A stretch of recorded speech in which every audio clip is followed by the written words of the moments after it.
This will be a different reading than I've done before. People ask me to make longer videos than what I've been doing. I was doing short 30-minute and whatever, and did an hour, and they want more, to be able to have freedom to go around and not just stand and listen, whatever. And so they can leave the ads on when they come up and go do whatever they need to do or whatever and come back and whatever. But at any rate, this will be a double reading. One part will be Kinsman Tribe, and one part will be Coal Buyers, Bounty Hunter. So anyway, Cullen Allen was adopted by Joshua Crammer. Joshua was in another book, and all these books are ebooks. They are fiction, and they don't necessarily stay in tune with what is reported. You talk about fake news. Even back in the 1860s during the war, it was reported that soldiers were shot twice, possibly. That means that it was adjudicated that if a person was out of action for a length of time, then he was wounded.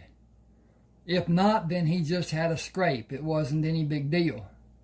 And toward the end of the struggle,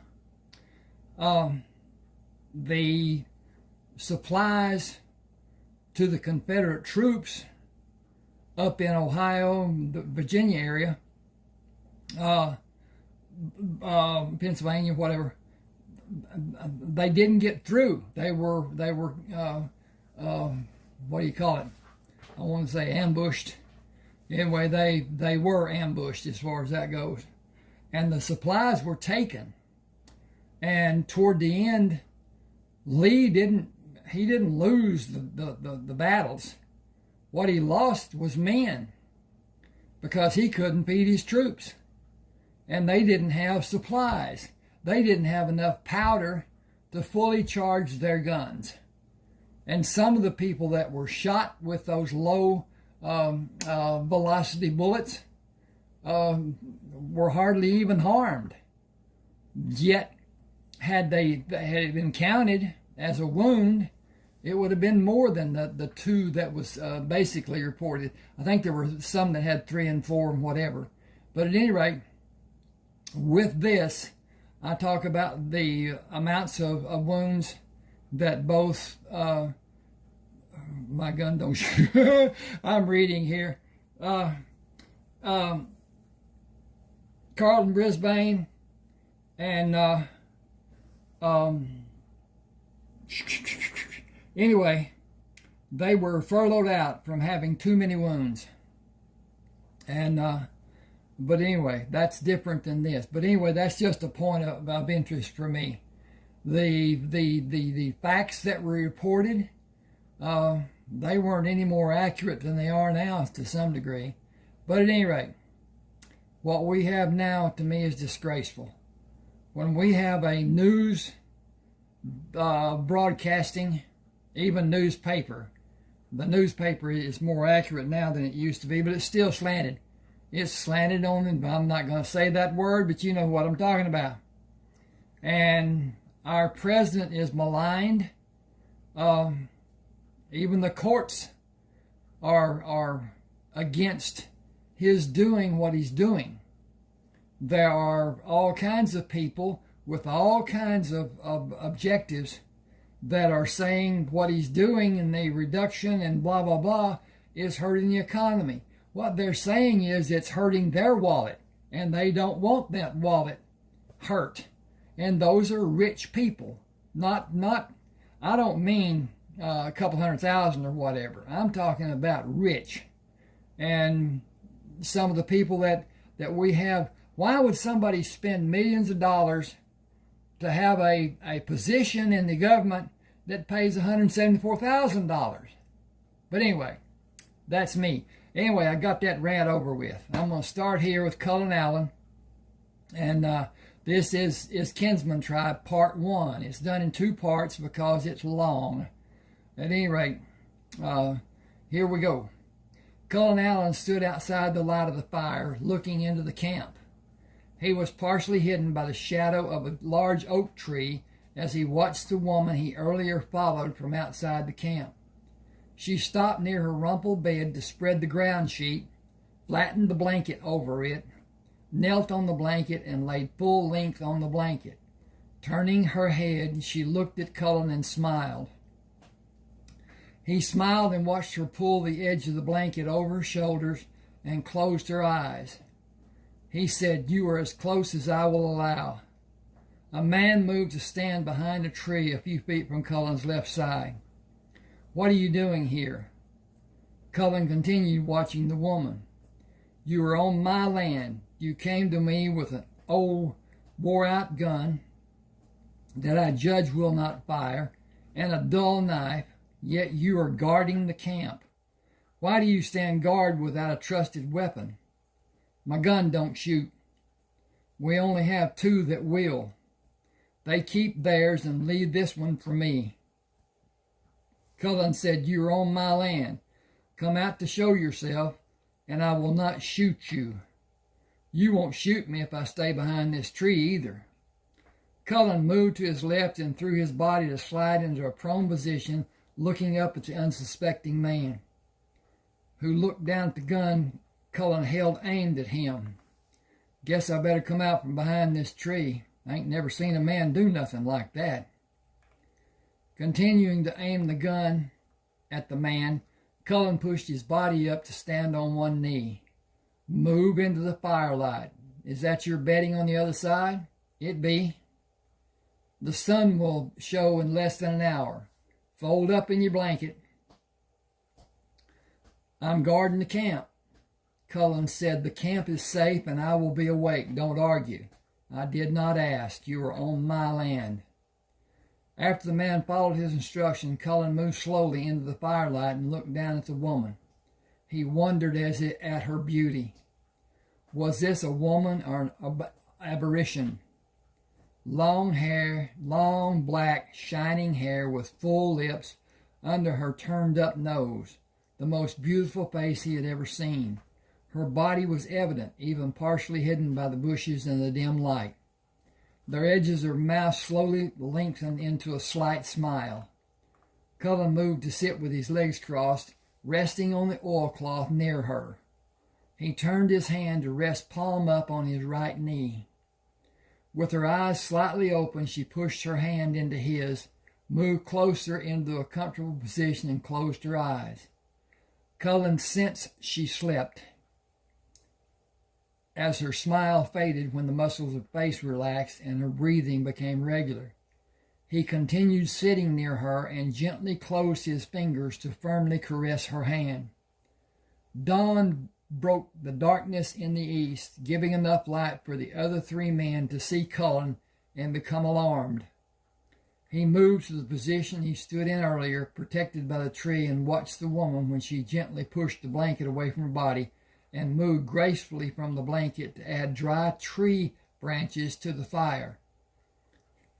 She placed the iron frying pan on the fire irons. "Not much to eat. I killed a deer yesterday. Do you want to eat with me?" Cullen said, "Among many other things I want to do with you." She said, "I know. You have your gun. Keep it ready and come to be near me. I enjoyed you being near me this morning." Cullen came to kneel beside her. "All I want is to be near you. You are part Indian. You look like a white man, but you move and act like an Indian. You even smell like an Indian. I knew you were not a threat. When I saw you standing in the firelight, I knew you would protect me."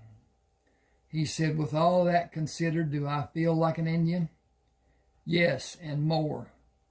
You have a darkness that scared me when you came to watch me in the brush. Your silence comforted me. You were looking into the glow of the fire and could not see enough of me to embarrass me. I saw enough to make me want to see more. She said, we do not have much time. There were 10 of us until yesterday. Men came to the place where I killed the deer. They killed 5 of us before we killed them. 3 of my friends and 2 men died. Cullen said, I sensed the sadness in you when I first saw you. You knew the girls. You knew the girls well? They were my playmates and we grew up together. I'm sad. I will be for some time, I feel. You brought some happiness. Still, I think of them.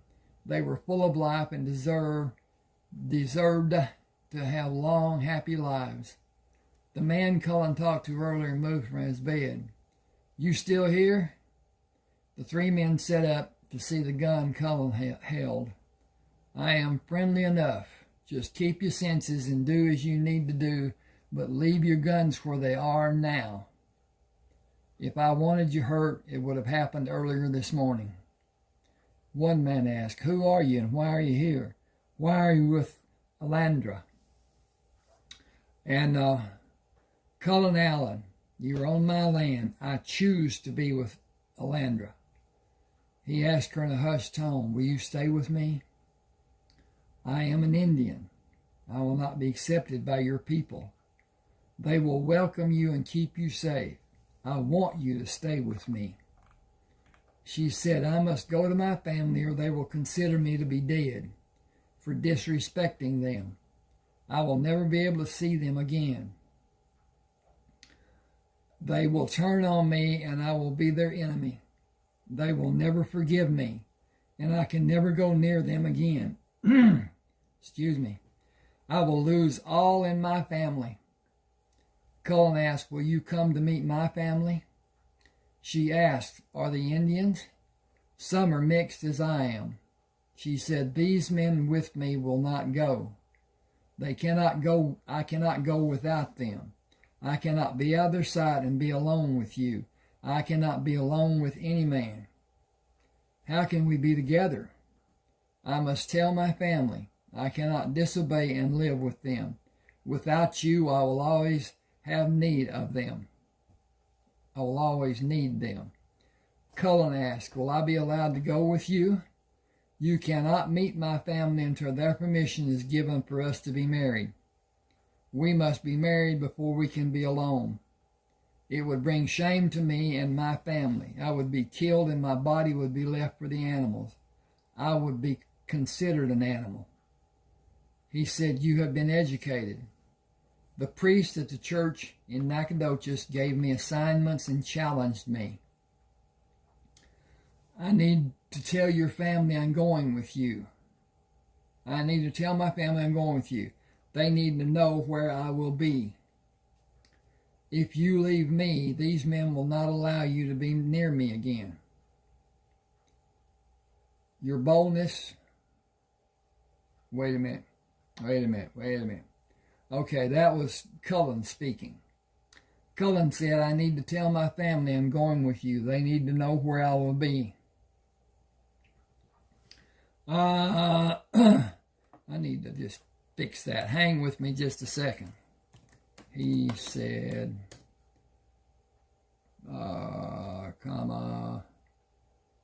dink. Okay, got that fixed. He said, I need to tell my family where I am going with you. They need to know where I will be. If you leave me, these men will not allow you to be near me again. Your boldness and the gun you hold are the reasons they are not planning a way to kill you now. They may be planning, but they are not talking. They will plan and organize before they try to do anything. They are afraid of you. I will come with you, but I will ride behind.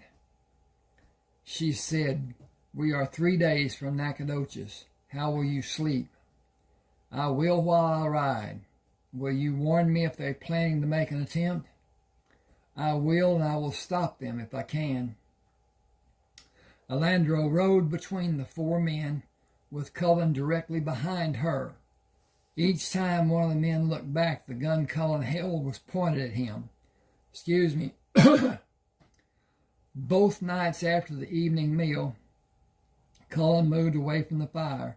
If he slept, none of the four men knew. He was near Alandra each morning when they rolled out of their blankets. The guards each said he was not there during the night. They did not know when he came, but his back was never positioned for them to see it. The gun was always aimed in their direction. If they planned to kill him, got to scroll this down. The opportunity did not happen. Cullen stopped and sat on his horse outside the encampment where the I gotta get this down. They are at her family. Okay. Cullen stopped and sat on his horse outside the encampment where the family of Alandra lived. He waited as Alandra had cautioned. The 5 riders went into her family's camp without alarm being given. Cullen heard loud voices. Gunshots from inside the camp broke the morning silence. One, then another, and yet another. Alandra came from behind a shack, staggering toward him, and fell when the 5th shot was fired. He turned his horse to skirt the shacks. With the horse running at full speed, he moved straight at the man standing near her body. He turned the horse at the man on the left who was busy reloading his gun. The horse hit him chest to chest. Cullen fired at one man with his gun in his right hand and at another with the gun in his left hand. He pushed the guns in the pocket of his trousers, pulled the horse to stop. Jumping from the standing horse, Cullen drew 2 guns and shot both of the remaining men, still reloading their guns. He pushed one gun into the pocket and turned the cylinder to make the second gun ready to fire, pushed it back in its resting place and readied another gun. He stood over the man the horse ran into and shot him. Turning the cylinder, he readied another gun and moved around the shack toward Alandra. The 2 men standing near her jumped back from Cullen when he moved into view. He looked down at her and wondered how she was able to move as far as she did after she was shot at close range 4 times. He menacingly stared at the men. I better see a new grave in her headstone when I come back here. It will be done as you wish. We took no part in this. It was her family. Do I need to look for more of her family? They looked down and shook their heads. Will you please leave Alandra so we can care for her? Others will come. You are the reason for her death. In their eyes you were seen. Oh, I need to put that. I need to do something different here. Make that a sentence by itself.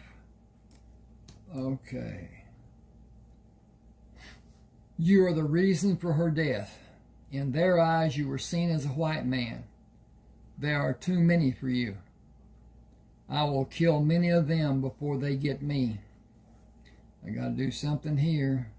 This is, I think I've got the wrong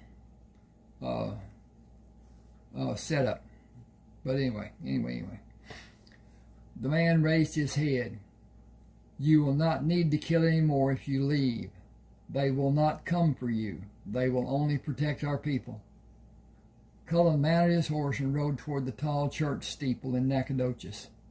People moved out of the street when he came into their view and disappeared in the shops and alleyways.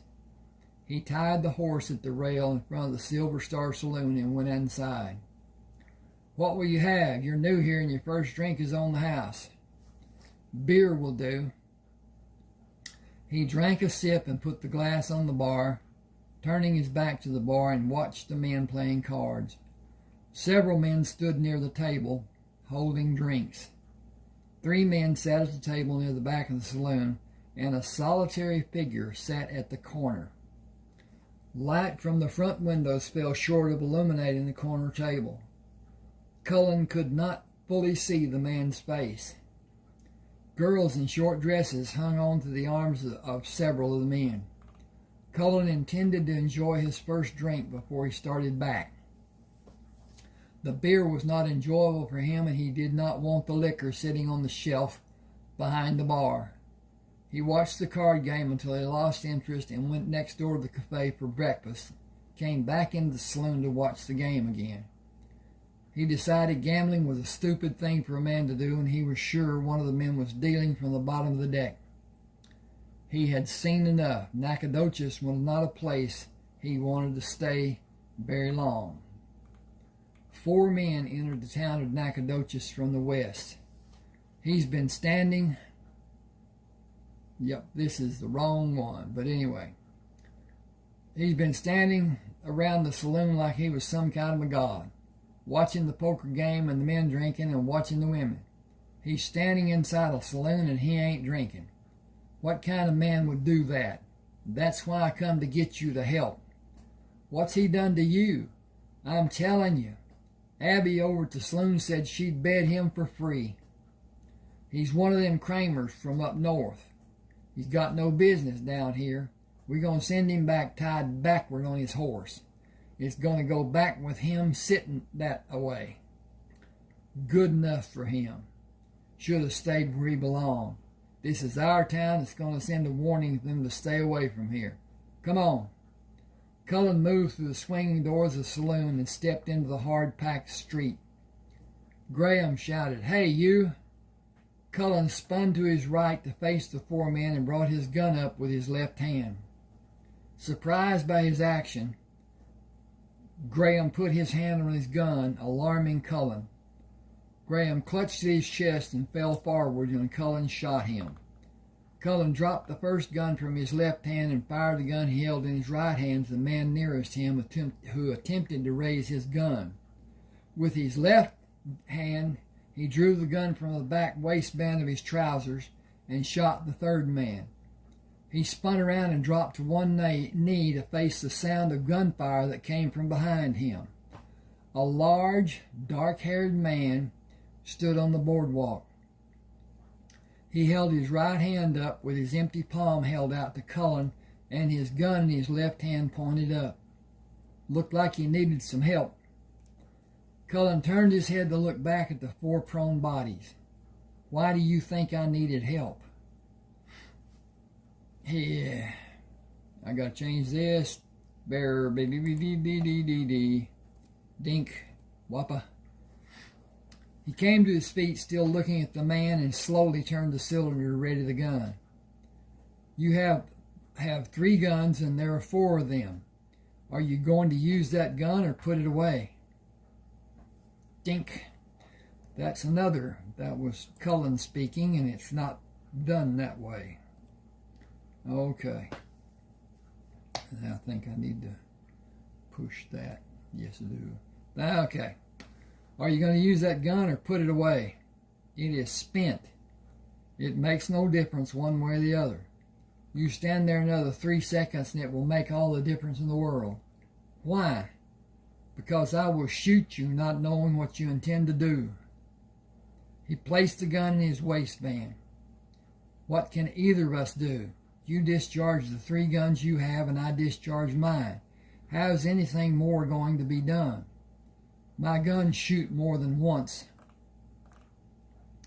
I have never seen a gun that will shoot more than once. May I look at it?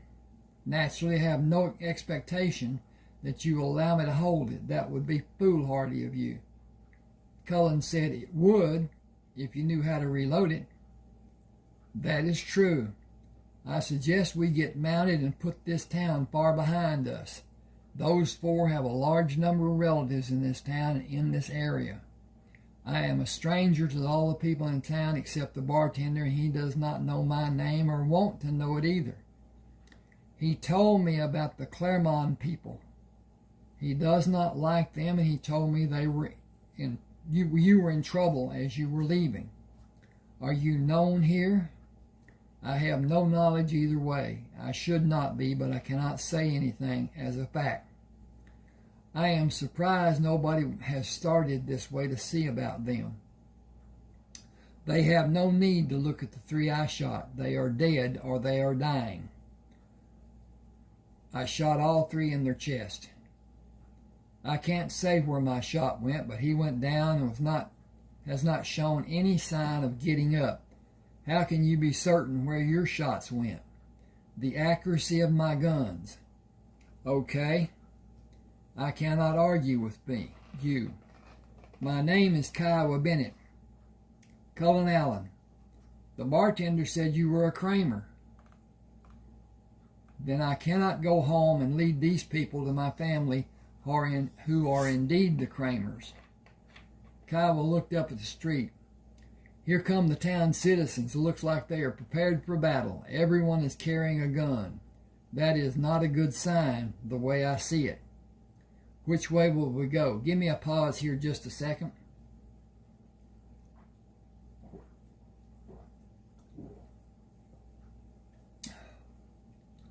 I am a long way from the safety of my home, and I cannot go there.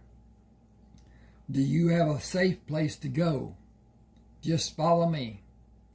Cullen quickly retrieved his guns, mounted, and followed Kiowa east, leaving town. We will go this way and turn south and back west. This is the only safe way out of the town. The Clermonts hold land on the other three sides of Nacogdoches. This is Portsmith property, and they are not friendly with the Clermont people. From what I gathered while I was talking to the bartender, the Clermonts make enemies readily. I've been here several times and gained some information about the citizenry from the bartenders each time I came here. I will not come back after this. You should not either. The Clermonts will try to follow us, but I will lead them on a merry chase, and they will be confused, lose our tracks, and quit trying to follow us. Cullen followed Kiowa as he attempted to confuse anyone who might follow their tracks. He eventually led Cullen into a small grove of trees. Strip your horse, hobble him, and turn him out with our mounts. Cullen asked, do you have another stallion in the herd? They will fight even though they are hobbled. Most are geldings and a few females, no stallions. We need to have a permanent place to live, not just a camp. This is just temporary, and we move as often as we need to and remain concealed. How are you concealed? There are no people around us. Kyle, we killed 4 members of a large family. Why do you think you are concealed? I backtracked and changed direction so many times and moved across rocks and used the water to hide our tracks. We did not leave a trail, and they cannot find us. I could if I wanted to find you. I will need you to show me how, or I will continue to believe I hid my tracks as my people showed me. You did nothing to hide your tracks. They are very easy to follow. You did not erase them with a tree limb, using the leaves, or use dust to cover them. I can follow you across rocks and search the banks of the streams you traveled through and find where you moved back to land. Cloudy water is an indication of your travel, and taking time to locate where you made your exit from the water is not difficult. This camp is not concealed and not safe, even with the people you have watching. I could wait for the darkness of night and take all of you out in a few minutes. You do not have dogs to warn you of intruders. My people did not have dogs, and we stayed safe. You were extremely lucky. If that is the case, or your enemies were far away. Kiowa said, I bow to your wisdom, as I am not completely sure you are wrong. What do you think we should do? If the Claremont family is going to do as I expect them to do about having their relatives killed, they will find this camp and kill you and me and everyone with us. With that in mind, I would put as much distance between us and them as possible. When we have successfully hidden our tracks for more than a day, I would go to the southwest and gather a herd of cattle and take them to a port on the Gulf to sell them. How many men are with you? 21 of us altogether. Cullen said, you all have single-shot pistols. Okay. I'm going to hang, just give me a second. I'm not even going to mess with this. Cullen said, you all have single-shot pistols and rifles? Kiowa said, yes, that reminds me. May I see your gun? First, why are you together? Kiowa said, for safety. We all have mixed breeding. Is that a problem? It is if we are alone and recognized. We are not welcomed anywhere. Excuse me. Cullen said, my blood is also mixed, but I have never been singled out as different. Possibly because I was raised by my adopted parents. My mother was Indian and Pa was white mixed with Mexican and Negro. Then you have not experienced the society of haters who live in Texas. We have no rights and can be killed on someone's whim, if they are white or any other color, so long as they are not mixed blood like we are. Cullen said, it will take more than a few people to kill me, and it will never happen at night. They exist in Texas and stand ready to kill any of us. You and all of us are seen as a scourge by most of the white people who live in Texas. White people are not the majority, but there are a lot of white people living in Texas. Cullen said, you need more guns. He pulled the gun from his left side and handed it to Kiowa. The cylinder moves to 5 different positions to allow it to be shot 5 times. I also carry 3 guns. That is 15 shots. They better send more than 10 men if they intend to kill me. I will take out 10 or more in a stand-up fight. If it is done with stealth, and if I have ample ammunition, I do not care how many men they send. I could not do anything to stop the men in Nacogdoches from trying to kill me. I did what I had been trained to do. I did what I practiced doing. I defended myself from being killed. Excuse me. I have no delusion of my safety. It does not require any wild guessing to conclude what actions the Clermont people will take. There is no doubt I have been named as a criminal, and my family also. I will warn them on the way north. They are constantly watchful, but the threat the Clermont people pose is real. It is more serious than any danger we have faced before. I have a plan to gather cattle and take them to the Gulf for sale after I warn my people. The morning after a good rest, I intend to begin. Include me to stand watch tonight as everyone does. Kiowa shook his head. The list has already been done. Excuse me. Wow. Just put me in the rotation and let someone rest. It cannot be done. Why? It is a simple thing to do. We have been doing it so long, it is a habit. That is a pretty flimsy excuse. Kiowa shook his head again. I am the only one who can read and write, and the men will not understand a change being made with all the confusion it will cause.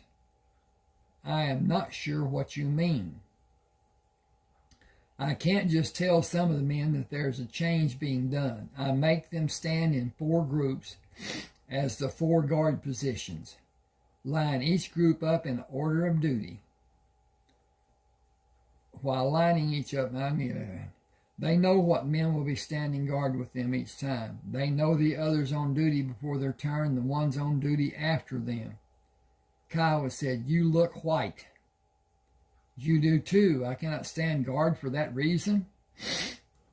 One of the men might shoot you in the dark when he does not recognize the man he always sees by thinking you are an intruder. Old habits are difficult for some people. It is true for all of these men. Cullen took the gun from Kiowa.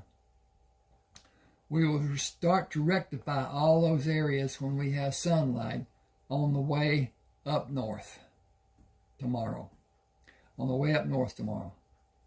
You intend us to have You intend to have us go with you tomorrow? I intend to have you go with me in a few minutes. You are the one who needs help now. You and everyone here. You helped a stranger in an unacceptable manner, but by most standards of any society. I was the target. You were not.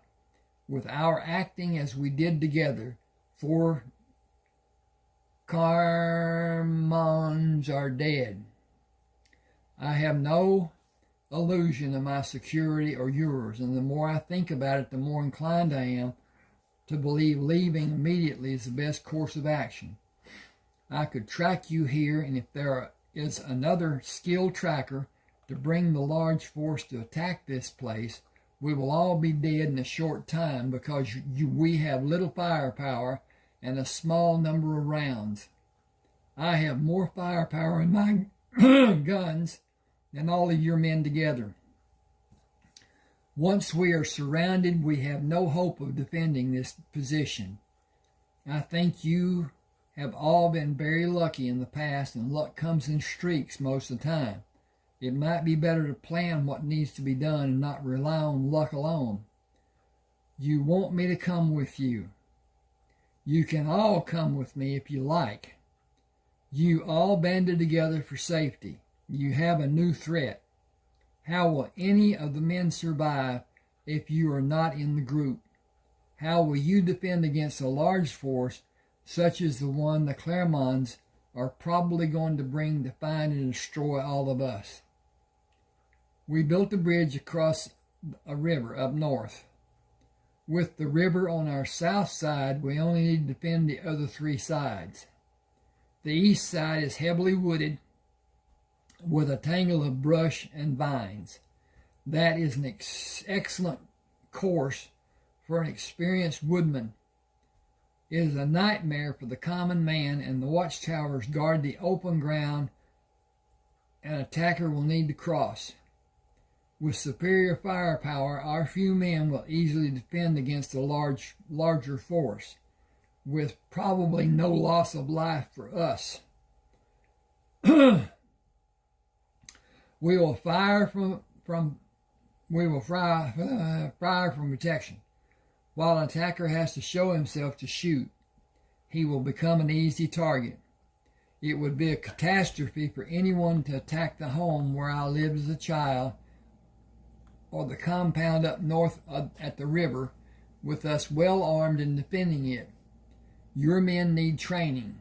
They need to learn every form of education they may be able to digest in a short time. I think 2 or 3 months. More than any other aspect, they need to learn how to fight together instead of as a single man. They need to learn tactics and communication. Their need is to grow in maturity and working together. It seems you have a bunch of individuals who are scared because they do not have discipline or leadership. They only trust themselves. I need to make that, you can leave it alone. Alone, they will probably not survive. They have survived until now. That shows they have some degree of ability. It needs to be known what their abilities are and how they can use their abilities as a team, working and fighting together. We all need the firepower available from my family. Kyle will call the group of men. This is Cullen Allen. Welcome him later.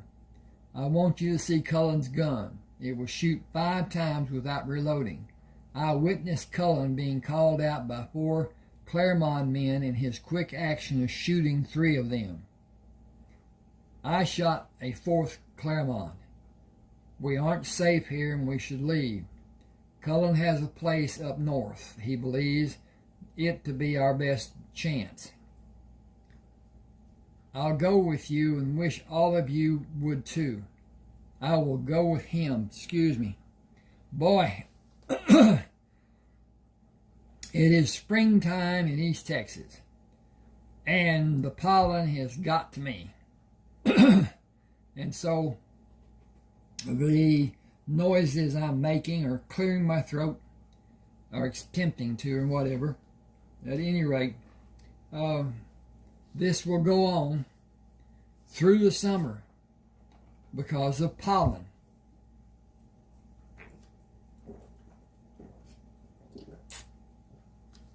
Had to take a drink there. Okay. Let's see. Better get.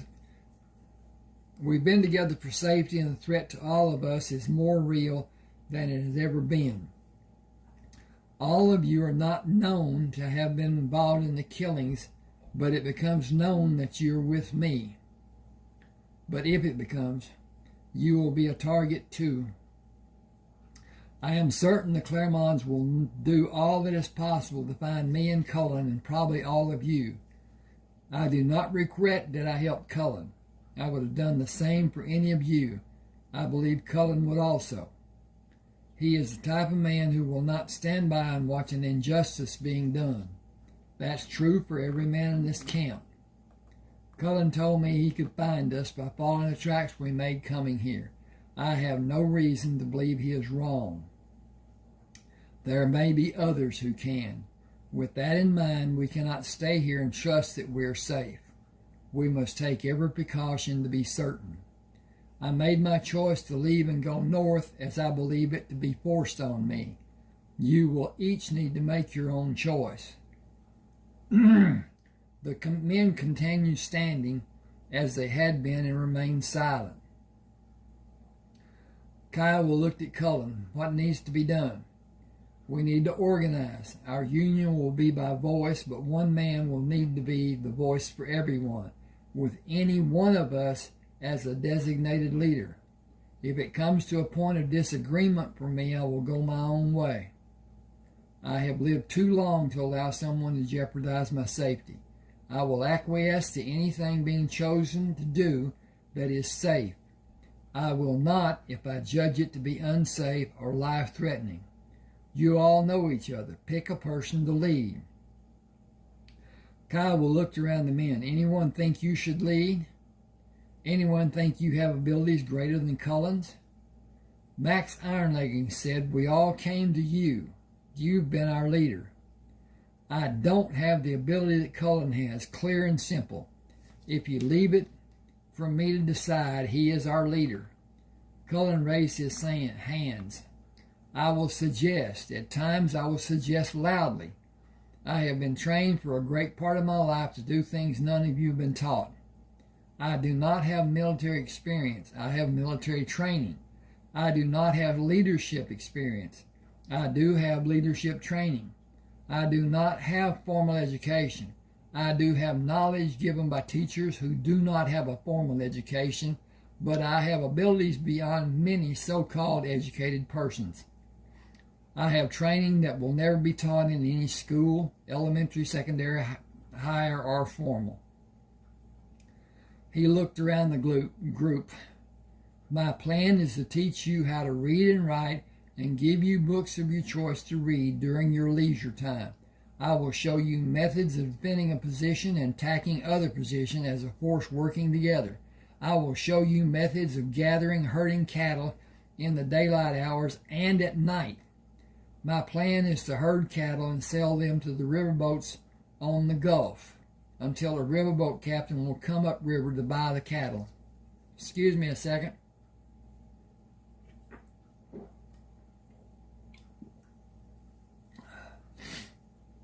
Cullen looked around the men standing in a half circle.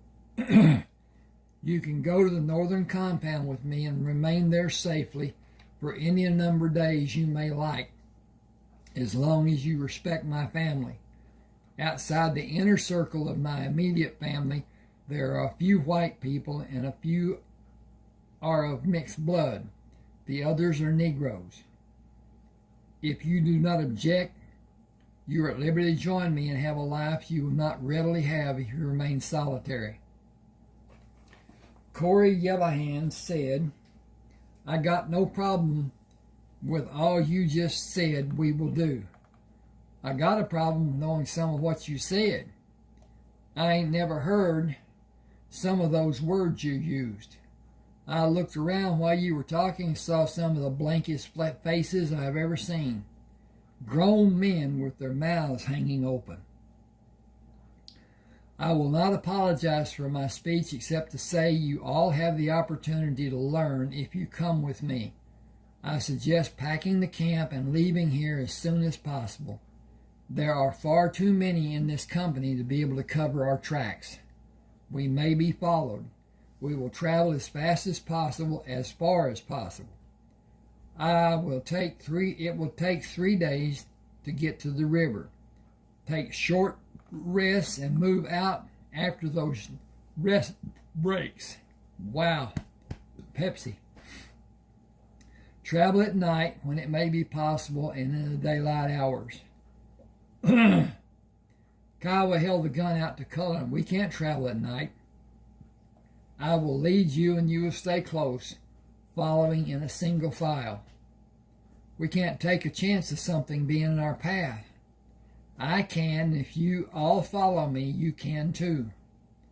Kiowa looked at the men in the group. I trust Cullen. I'll follow him, and if something happens, it'll be on his head and mine, and you should all be able to get away from us and away from whatever harm there may be. It is my choice. I advise all of you to come with us because I can see no other way. Talk about it if you need to, but I am going. John Salisbury said, I am going, and I advise everyone to go. We all know the danger we face. It is known that our bloodlines are not acceptable people. We have all seen people like us murdered, and the law did nothing. I won't wait for them to come here. I'm going. Boston Lightfoot looked around at the men. Anyone not going? When no answer came, he said, we will eat, get our canteens filled, pack everything, and leave. Is that the plan? Jack Calhoun said, we have almost finished packing, so we will probably be ready in less than an hour. Cullen, can I see your gun? Cullen pulled one from his trouser pocket. Will all of you promise to always treat these guns to be loaded and maybe discharged, even if the possibility is small? A gun is always dangerous. My gun is more dangerous than the usual common handgun. It is just a fact. Everyone agreed, and individuals said yes. Kiowa looked around the group of men. I think we just made a partnership that will give us more help than we've had until now. It is a life-changing improvement. Shall we begin the journey of our enhanced lives? Cullen grinned. Do we have a tribe? Kiowa began walking away. We are all kin. We are each a kinsman in an organized tribe, a kinsman tribe. Cullen pointed. The fastest way is north on this trail until we get to a trail leading northeast. It will intersect the road going north to my home place. We have about 2 hours of daylight. In 4 hours, we will stop for a 4-hour rest. 4 men will each stand watch for 1 hour. Everyone will have at least a 3-hour rest. If we follow that scenario, we will be at my home in 2 days. I brought jerk meat to last me. Will we need to hunt for food? Kiowa said we each have some dried meat, but not enough to last. Cullen said wild cattle are not abundant here. They have been gathered, but some are scattered, and only a few are butched. I've got butchering on my mind. Bunching them and roping a young one will be easier. We can easily find them tomorrow. None of you have ropes. Have any of you had experience with herding cattle? Kiowa said, we traded the ropes for guns, but we can all use a rope. The life we were forced into was not well planned, and we came together with what we had, which was not much. We devised ways to trap and butcher our meat. Some men are knowledgeable about plants we had to eat. We are not suited to be thieves, but everything we had is becoming older and less useful and needs to be replaced if we are going to survive. We need a means to replenish our goods and possessions. Hang just a second. I got to check this out. I hadn't even done that and should have already. Okay.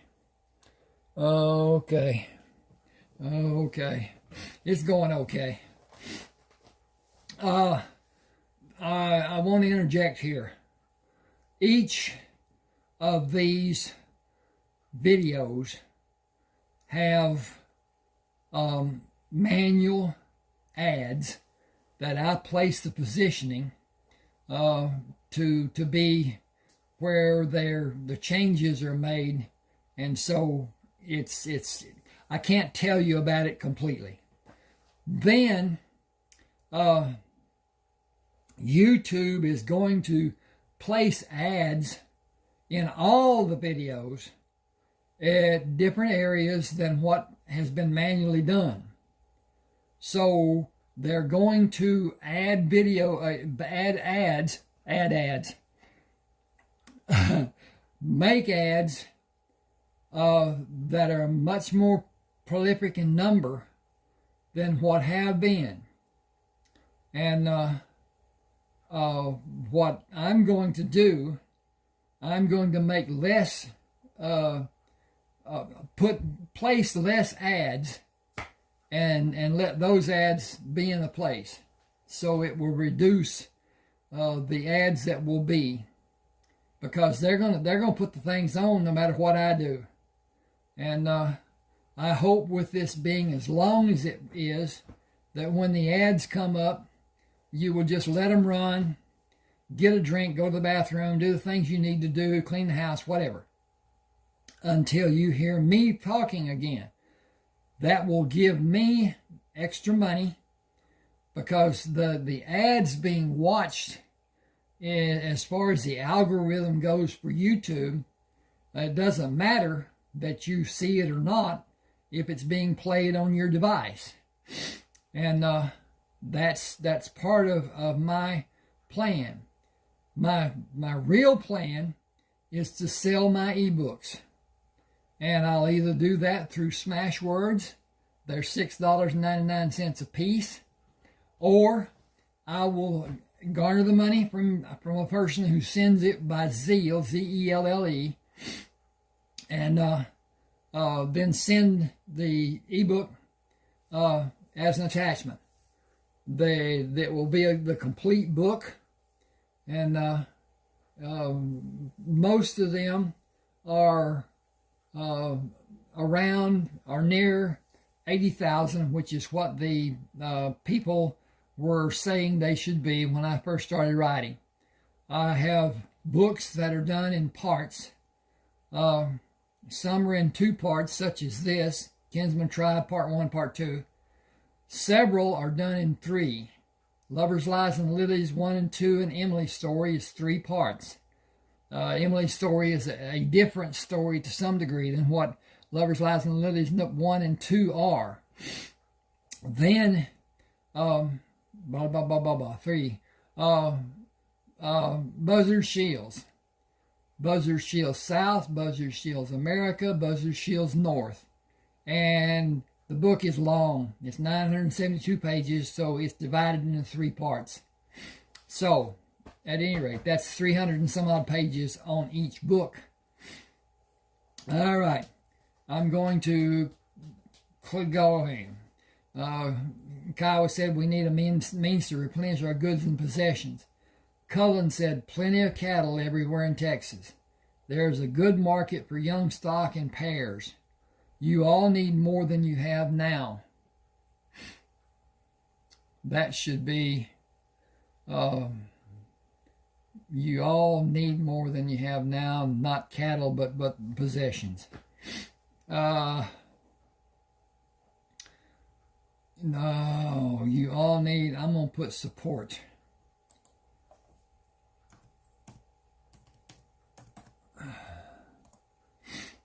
You all need more support than you have now. You can get it at my home place and pay for what you get later. That is the only answer I have. Is it enough? Kiowa said it's the only answer we have had since we formed this group, but how do we stay away from being seen and possibly killed? All of us have a price posted somewhere.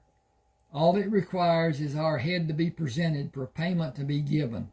Our heads We cannot even complain, much less defend ourselves.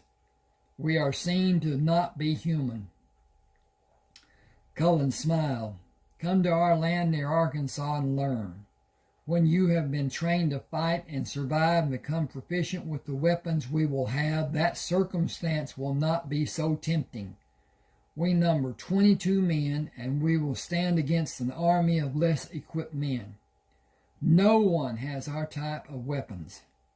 They do not exist in America other than my family. That's not true. Some were given to some people that lived down the hill country. But anyway, that's irrelevant. Kiowa said, lead the way. We will all feel better about being away from here. This is chapter 2. Cullen rode around the Crammer compound. Should be around the outside of, rode around the perimeter. Okay. Well, I'll leave it like that. Cullen rode around the Crammer compound to enter on the north side. Men following his tracks would travel north on the road and be easily seen by the sentry posted on the south side and by the west sentries. Movement around the east side would be over rugged terrain, difficult for travel and highly visible from the eastern and northern sentries. The guards in the southwest tower recognized Cullen and waved him through without raising an alarm. When the group was near the Crammer compound, Cullen explained Joshua's denial of unknown visitors to the party of men. They agreed to wait for Cullen to return before going to the river, while he took Kiowa with him to meet the Crammers. Cullen recounted the incident in Nacogdoches to the people who gathered around him inside the Crammer compound and told about the men traveling with him. He told Joshua about his plans to stay near the northern bridge for a period of 2 or 3 months before he left with the men to gather cows in the southern part of central Texas. Joshua led him and Kiowa to a set of newly built chairs. Sit with me. You left the north compound with a group of people and came by here without making contact. Cullen explained, those people came to spend the night near the compound. They were Indians from a place near Nacogdoches. They were afraid to come into the compound, and they would not wait for me to come in and come back to them, for fear of being found to be less than wanted and possibly killed. We would protect them. I know that, but they did not know they could trust our protection, and they did not know me well enough to trust me. Why did you go with them? You had to have a good reason. Her name was Alandra. I went south for her. I did not intend to be gone for more than a few days. Where is she? She went back to tell her people she was going with me, and her brothers killed her. I killed them and 5 others. Joshua said, I'm sorry you had to experience hatred of that magnitude. They did not let her explain that I am of mixed blood. I was not allowed to go into the camp to talk to their people as I wanted to do. It was my intention to keep her safe and bring her here. When she told them she would go with me, they saw me as a white man and spat on her and killed her. He searched Joshua's face for understanding and continued, Papa, I have never seen anything like that. Her own brothers killed her. I killed those who shot her, and I did not know what to do after it happened. I went away from the men and made certain they did not follow. Nighttime came and I could not sleep. I started back home and stopped in Nacogdoches to see what a town looks like. It is a big town, not like Big Cypress. Joshua said it was a Spanish mission, one of the oldest establishments in Texas. Cullen continued, I got there at night and found the saloon still open and drank beer. Well, I did not really drink it. I found it to have a repulsive taste. I listened to the men talk and watched the women. Is it their purpose to get the men to drink more than they normally would? It seemed that way to me. Joshua said their purpose is to entertain the men and make money for their own pockets and for the saloon. Cullen continued, I went to see the church and lit a candle for Elandra and stayed there until daybreak. When I went back to the saloon, the Cramers tried to kill me. Kiowa killed one of them. We joined forces and came here. Joshua spoke to Kiowa. Thank you for helping Cullen against the Cramers. We will be alert for them. Supplies are ready to be taken to people at the northern compound. Take guns to arm the men you have with you. You can collect the payment for them when you complete the cattle sales. It will require several trips for payment to be made, or the men will not have cash after the drive is finished. Go to the northern compound and do whatever you need to do as long as you need. Allow time for reflection and composure. We are not well suited to suffer a loss. Our thinking changes to a protective mode. You will require time to reflect on the events you are attempting to qualify. It is a process you must find, not to understand, but to rid yourself of the emotions confronting you. They are not controlling you, but you are reacting to the ridiculousness of them happening. You are feeling guilty about occurrences you could not control. You could not have known they would happen. You must discover how you will live with those memories. It will not occur swiftly. Go north and stay until you're ready to live a normal life. You will find the way. Draw on the teachings and instructions you were given earlier in your life. Answers to all you need are present within the knowledge your training instilled at your disposal. Having the answers will not come in a short span of time. Joshua smiled. I am glad you had the opportunity to experience beer. I am also. That curiosity has been quelled. You should tell everyone what you plan. Many may want to accompany the group bringing supplies to you. Some may desire to go with you on your cattle drives. I know you will guide and protect them. I think they would be risking too much if they came with us. I will do my best. The wagons will be loaded tomorrow morning with the supplies you need in the coming months and replenishment for the northern compound. Bring the ore that has been gathered when you return. Joshua turned to Kiowa. Cullen has been trained and instructed in a manner you may find difficult to understand. Do not attempt to. Allow him the freedom to act as he will reasonably be needed. He has skills my forefathers were taught and developed from the time they were able to reason. We will know when and where to follow. All of my sons are capable in areas most men do not perceive to be possible. Kiowa said, I have witnessed some of his abilities. Everyone with us knows, and we will follow without questioning his leading us. That will be enough. You are welcome to come at any time you choose. Only one other will be allowed to come with you. It is a long-standing rule to aid in our safety. Heath waved when he saw Cullen stand. Kiowa, come meet my brothers. Heath met Cullen with a bear hug, raised him off his feet, and turned them in circles. Placing him on his feet, Heath asked, where have you been? It is a long story, and men are waiting for us. I told Papa he will tell you. I killed some men in Nacogdoches. This is Kiowa Bennett.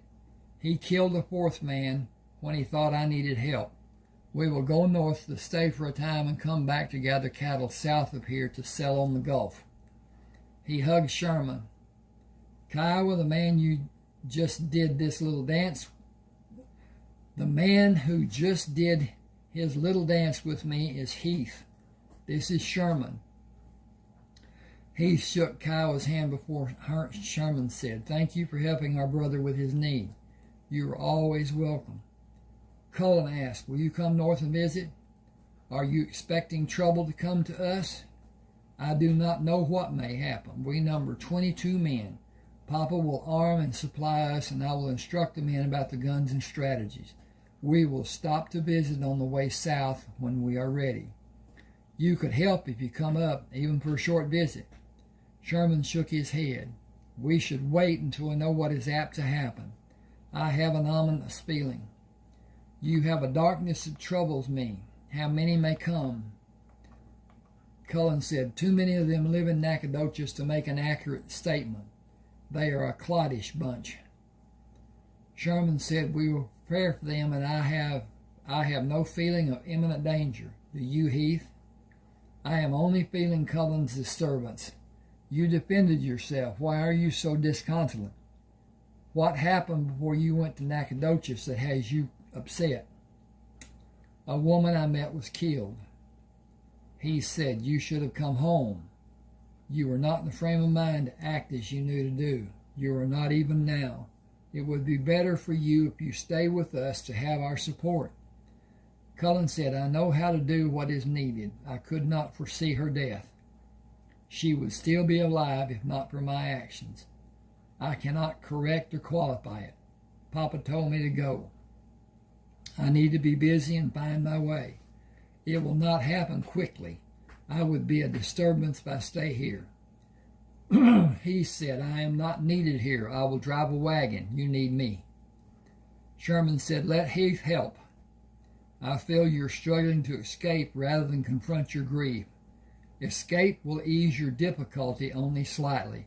Confrontation and deliberation will resolve it, given sufficient time. Only that and even more time will allow you freedom from the other people's action." Boy, that's jammed together. Think. "You could not control either situation. You are guiltless, in fact, but you are not yet grounded." I'm going to save this. Hit that save button, hit that downloads, hit that save button, and it's finished. Okay.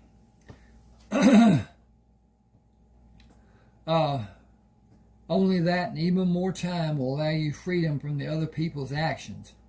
You could not control either situation. You are guiltless, in fact, but you are not yet grounded. Understanding will come to you eventually, faster with Heath's understanding and guidance. You must clear that path to be able to follow it. He looked at Heath. "Papa will not desire your leaving. You should spend time with him and listen well to his counsel. You will tolerate Cullen's resistance when you should not. Old habit, grown out of brotherly protection. You will protect with emotion instead of reality. Papa will instruct you. Listen well. It is important. Cullen, give Heath every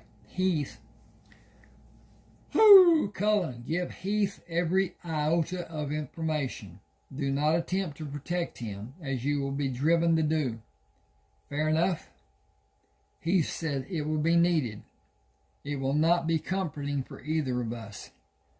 He gripped Cullen's shoulder. "I will meet you at the wagons tomorrow. I will say my goodbyes first and be ready to leave when you are." Cullen said, "Will you show Kyle around? I have not seen anyone except Papa and you." Sherman said, "I will. Heath will talk to Papa. Give me a hug and know you will." Ding, ding, ding. Well, now, am I off here? What's going on? Okay, now it went up. Okay. Keep us in your thoughts. Heath led the wagons, leaving the compound in the early morning light. We leave, and what we come back to is another time, another circumstance, and another people. The same but different.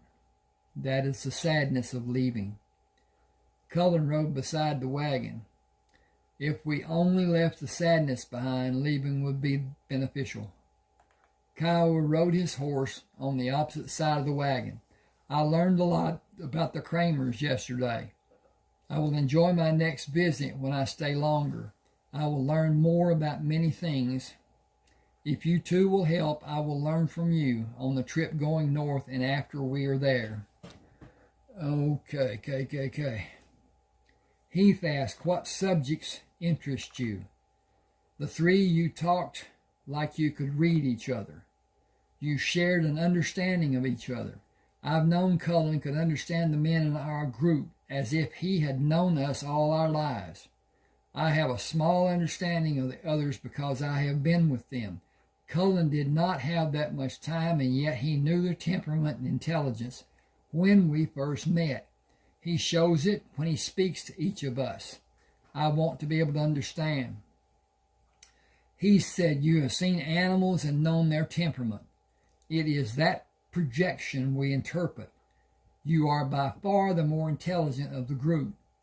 Each one has past experiences that define him. Some doubt us. They have nothing to base trust or distrust for us. They will not learn quickly. You saw Cullen experience his ethos and logos and pathos. I cannot begin to explain those in a short time. I will attempt to during the trip and try to have you understand the three and how they define all of us as well as other values. He had your attention in the beginning. Something drew your interest to him to a focal point. His gun pointed at me with my first concern. Okay. Now. Yep, that's going. He smiled. He does possess a manner that surprises people. You have also. I'm going to change that. I'll leave it and do something with it. You have also. You see people in ways others may not. Your interests lie mostly in philosophy and academics. The other men are more logic-based. Your interests have no working value for most of them. Jack is a world apart from the others. He has multiple interests like you, but what appeals to him is based largely in logic with a smattering of other curiosities. It severely restricts his perimeters of learning. Parameters.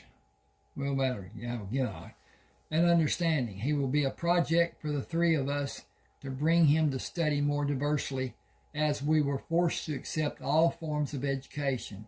He cannot be forced, but he will be easily led once he discovers the joys of education.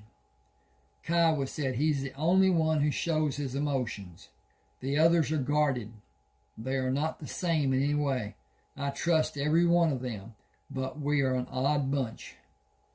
Cullen said Heath was not talking about character. He was telling you about only one part of our makeup.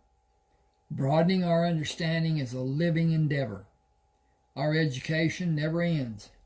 Heightening our senses is an ongoing daily activity. Understanding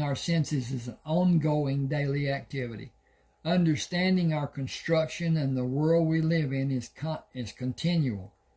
You are cut from the same pattern. Jack deviates to a degree, and those differences define the others down to Manny. He is first a romantic in every way. He seems to have no depth. Plainly speaking, his understanding is not much more than that of a small child. Kiowa said, Cullen is not what he first appears to be. You are even farther. Cullen said, people see Heath's size and they discount his intelligence. Heath loves it.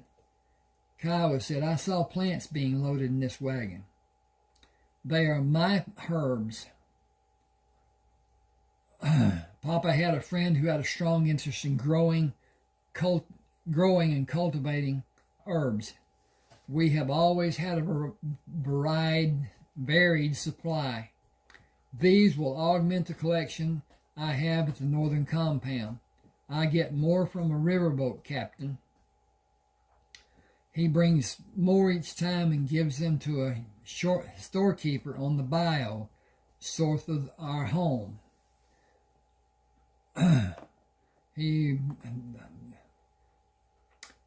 brings more each trip and gives them to a storekeeper on the bayou south of our home. The storekeeper gives them to me.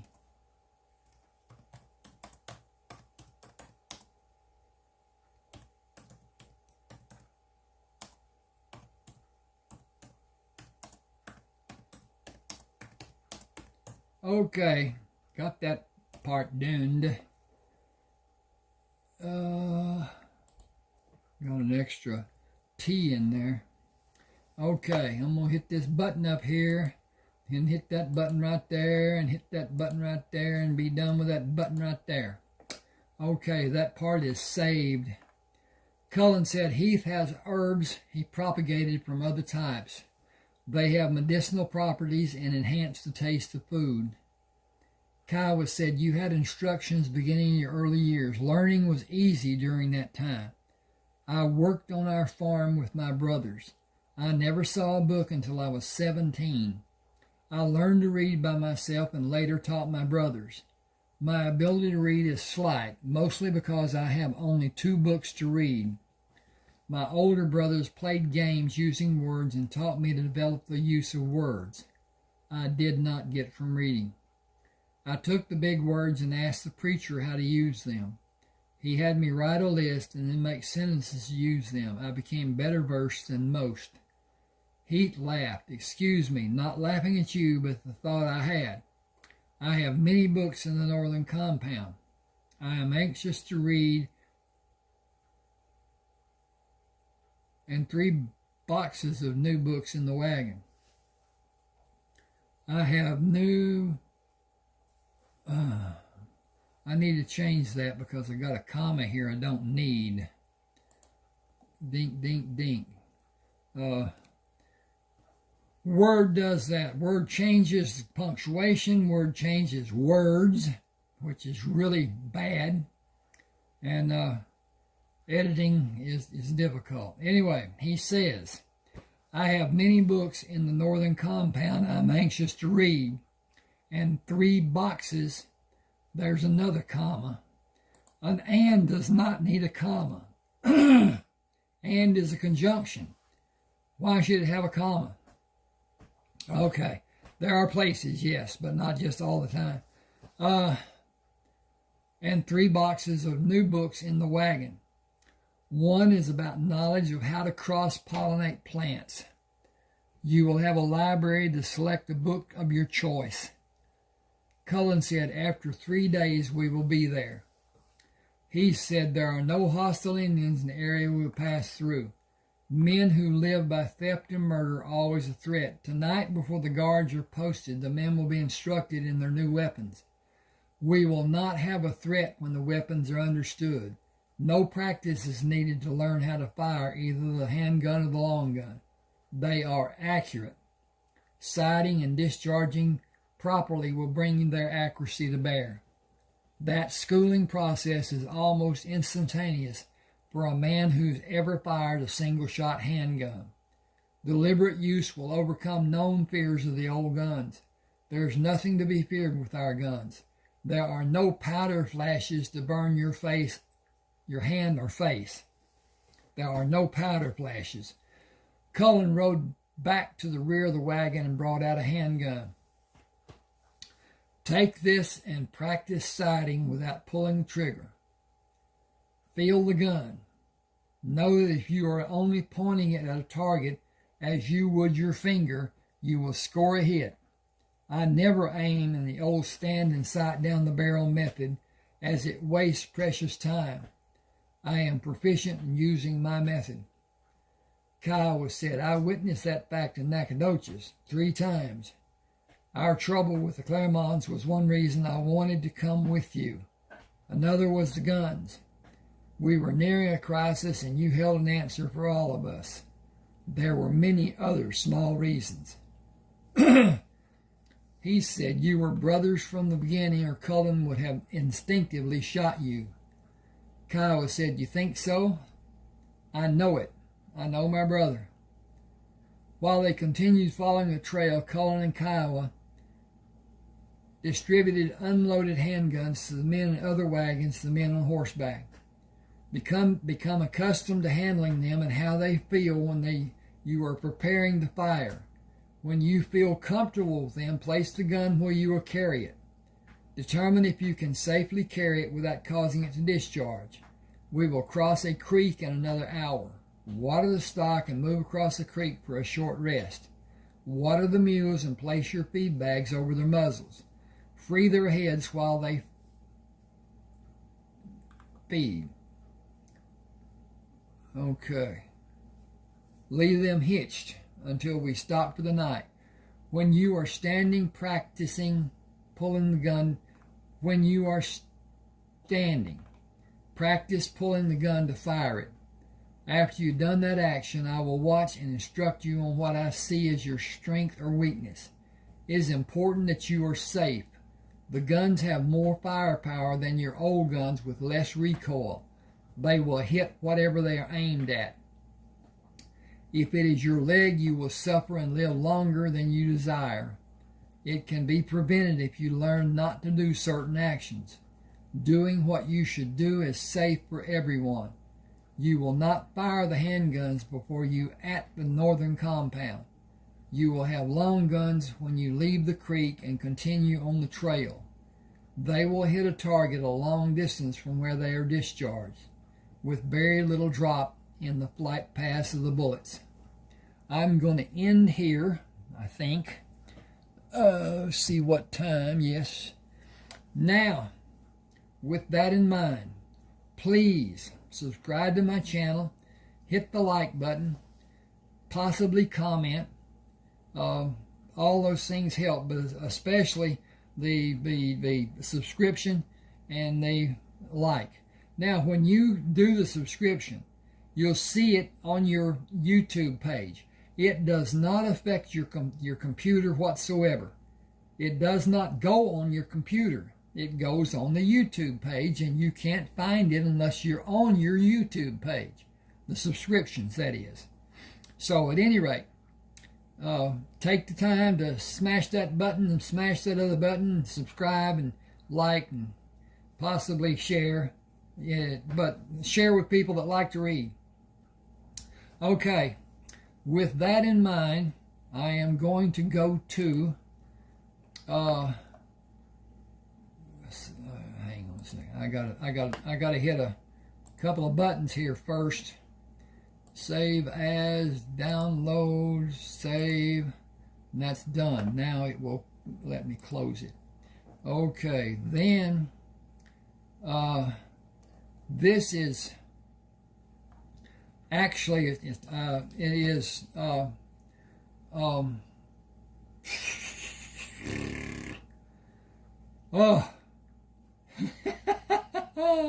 summer help wanted. It's about a man who is in a predicament, and it will be explained here. But at any rate, I'll start. The sign hanging in the Quick Mart window glared at Eric, mocking his plight. A few months earlier, it would have been the answer to a prayer. Now a solution was at hand, and it was simply too late. He could take the part-time job and have the needed extra money, but the damage of ends not meeting financially had mapped out the final destination of his marriage. Kay took comfort in the arms of another man, and he could see the handwriting on the wall. Go your own way, goodbye, and good riddance. Pulling the screen door open, he pushed the main door opening into the store. Hey, Martha. He indicated the sign in the window. Who needs extra help? Well, you know Ray Biggs died and left his farm to his favorite niece. She was in today and put the sign in the window. Don't know a hill of beans about farming, and she thinks to get by with a part-time man. What she needs is a full-time man, and he is going to need some others to help him. That's what everyone says, and she ain't likely to find anyone around here that's worth having. He's going to have to do it all. All she's likely to get is a bunch of no-count Mexicans. She don't even know what tractors Ray had, much less how to start one or change implements. That ain't all. She's coming up to furrowing time, and don't know which one is a sow and which one is a mower. On top of that, the cows are all due to drop. Ray liked to have his calves in the spring. Said they did better with a good start and good weather rather than the cold of winter. She ain't got no business being here. She's a city girl and lost as a goose. She took a deep breath. Billy Dothan has been feeding the livestock, and Tom has been helping him milk. But Billy's military school starts next week, and Tom ain't going to let him do any more after this weekend. It's more than just a part-time job. That's a big farm. Cynically, she asked, how about you? Interested? Heard things weren't going real good with you. Tramble was a small town, and what people did not know, the local gossips made up with half-truth, conjecture, and innuendo. Eric ignored Martha's remark. She and Larry Priest had a standing appointment at her house for a rip-snorting weekend drunk. She was the mother of his two closest friends. Still, he held little respect for her, but remained courteous. We can all use extra money, but right now I need a loaf of bread. Kenny climbed up on the kitchen counter and used the cabinet shelves for a ladder and destroyed the one we had on top of the refrigerator. That should be destroyed the sack of bread. Anyway. Destroyed the bread. Okay, that's done. The problem with writing is editing and getting things right, and it doesn't always happen, as I just witnessed. Okay, he was trying to get a slice of bread and rip the sack open. His movement to open the bag sent pieces of bread all over the kitchen floor. He was not able to reverse his movements to get back down. He was stuck on top of the refrigerator. He was not very happy about that. We sometimes dig a hole too deep to manage, but life is all about the averages. He had success and failure, but he will learn from the experience and find the ability to define the repercussions and formulate an exit plan later in his life. I haven't seen Clayton or Merle since last weekend. Is Patch's leg mending all right? You mean the flag race where he banged it on the gate that idiot closed?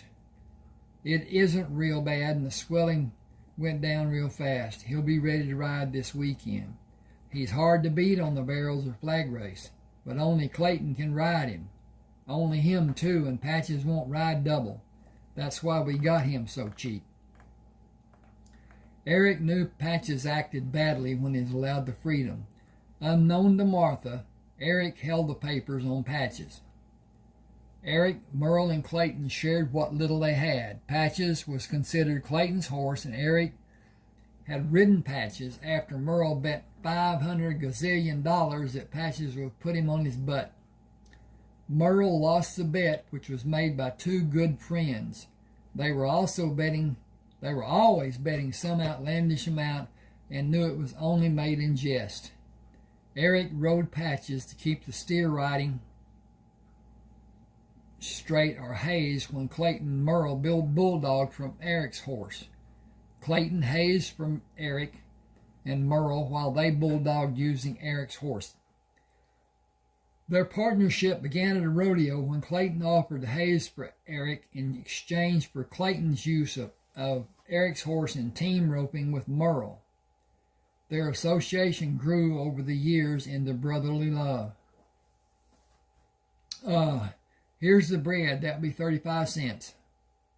He paid her, went to his pickup, and wrote the telephone number on a piece of cardboard he found behind the seat. His intention was to drive out to the farm to talk to the woman to have a better feel for what kind of person she was and what she expected to be done. He wanted a number in case he was unable to see her. He desperately needed the extra money. He enjoyed farm work. He was skillful when doing anything with his hands. Starting the truck, he turned north and waited for an eastbound train to move through the town. He waved back at the conductor on the last car passing through the crossing. The train whistles were a regular occurrence, and it had been many months after they moved to Tramble before he came to the point of tuning the blasts out and sleeping soundly. Eric recognized all the train crews, having met them through Kay's Uncle Earl, who was retired from the railroad and lived in Willoughby, where the train terminal and roundhouse were located, and where Eric worked as a mechanic apprentice behind the Oberfeld Ranch and Home Store. Colonel Oberfeld, a self-imposed title, built the ranch and home stores, which were in many cities across the state, and subsequently built the Oberfeld clutch factory in Willoughby, after acquiring the patent for the clutch. The Oberfeld family owned the stores and clutch factory after Mr. Oberfeld died, and his two sons and his daughters had individual responsibility for different segments of the Oberfeld holdings. The shop Eric worked in was at the rear of the ranch and home store, but was independent of the store. Eric's wage was $2.10 an hour, and no raise was forthcoming.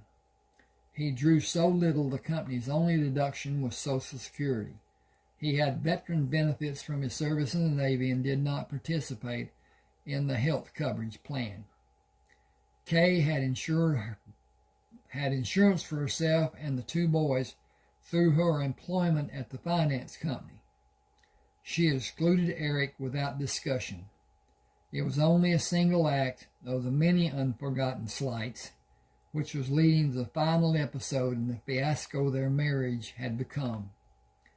Kay met him as he opened the front door, grasped the tied end of the bread sack in her hand, jerked it from his hand, and moved away from him without speaking.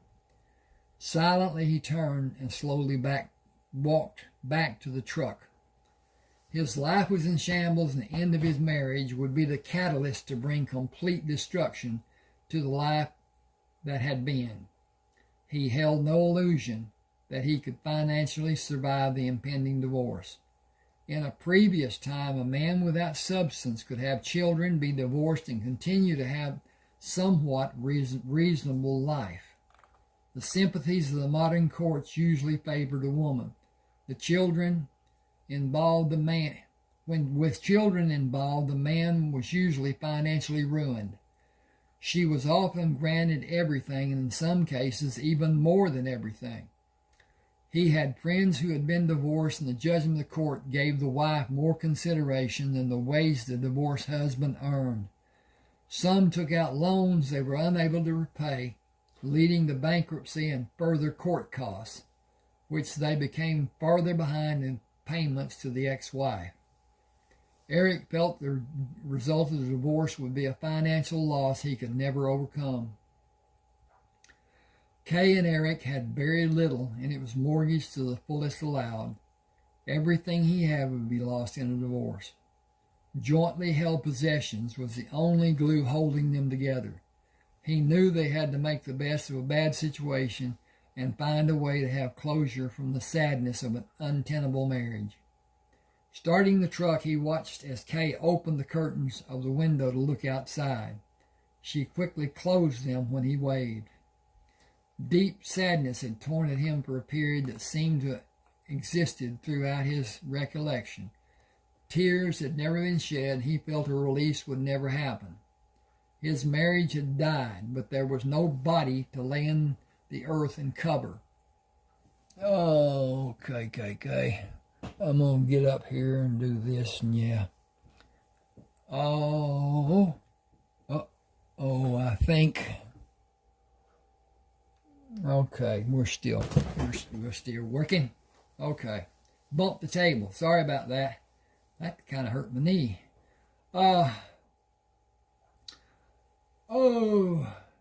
He would become a stranger to the boys. He had lost all purpose in his life. Now his only function was to make money and support those people who would soon leave him and begin a life that excluded him. His situation left him powerless to do anything to have even the smallest hope, and he felt he was doomed to a deep, eternal sadness. A glimmer of hope came with the chance of a part-time job to offset his mountain of financial obligations. He moved the truck down the gravel street, then turned east to the highway and the blacktop road leading out to the farm. After the relative comfort of the asphalt, the dirt road leading up to the house was a jostling ride, as the headlights moved from a straight line of sight at ground level to above the horizon and almost extinguished when the rear of the truck bounced and the front nosed down, then reversed the process. The washboard effect of bumps and valleys was harsh at any speed. He drove as slowly as the truck would allow, which was at least 5 miles an hour too fast. He struck his head several times on the overhead of the truck and pulled himself back to the seat as the pitch and yaw jostled him from side to side, up and down, inside the cab. The engine lugged to a stop when he slowed to cross the cattle yard and enter the yard. Starting the engine, he parked on the road at the side of the wood-framed house. She stood on the porch in the dim light of evening when he walked around the corner of the house. "Nice night for a ride. I am sorry the lane is so bumpy. The milk trucks are making it worse every day. They make a terrible racket coming and going. There is a blade that can be pulled to smooth it out, but I have no expertise with machinery. Hi, I'm Cheryl."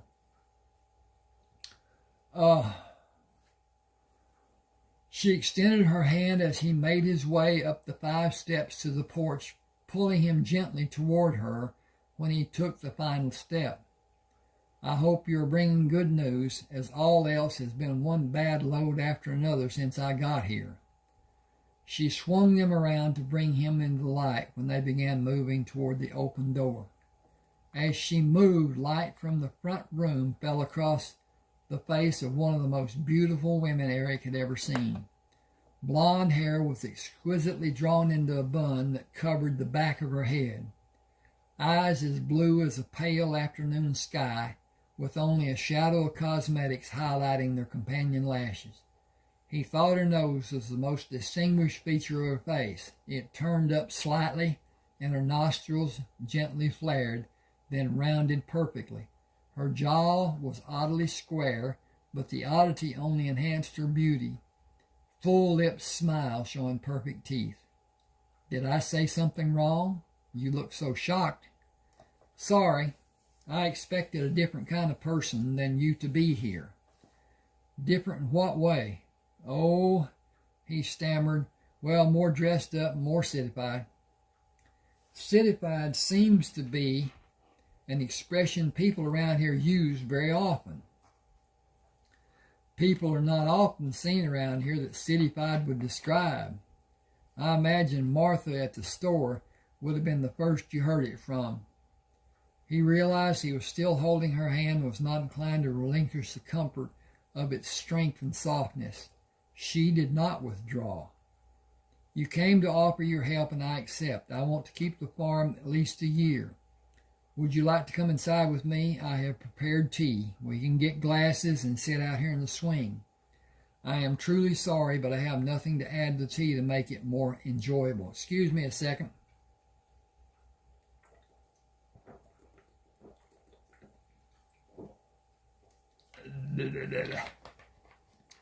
Oh, that is refreshing. I've got to flip up and change the page. He did not move, but continued to revel in her beauty, prolonging the moment with further conversation. "My name is Eric Traber. I did come to talk to you about part-time work after my day job and on the weekends. Considering everything involved, you should be aware of the magnitude of the labor that is needed and the necessary time involved. You are about to have a whole passel of pigs in a short time interval. 27 sows could bring as many as 300 or as little as 200 pigs.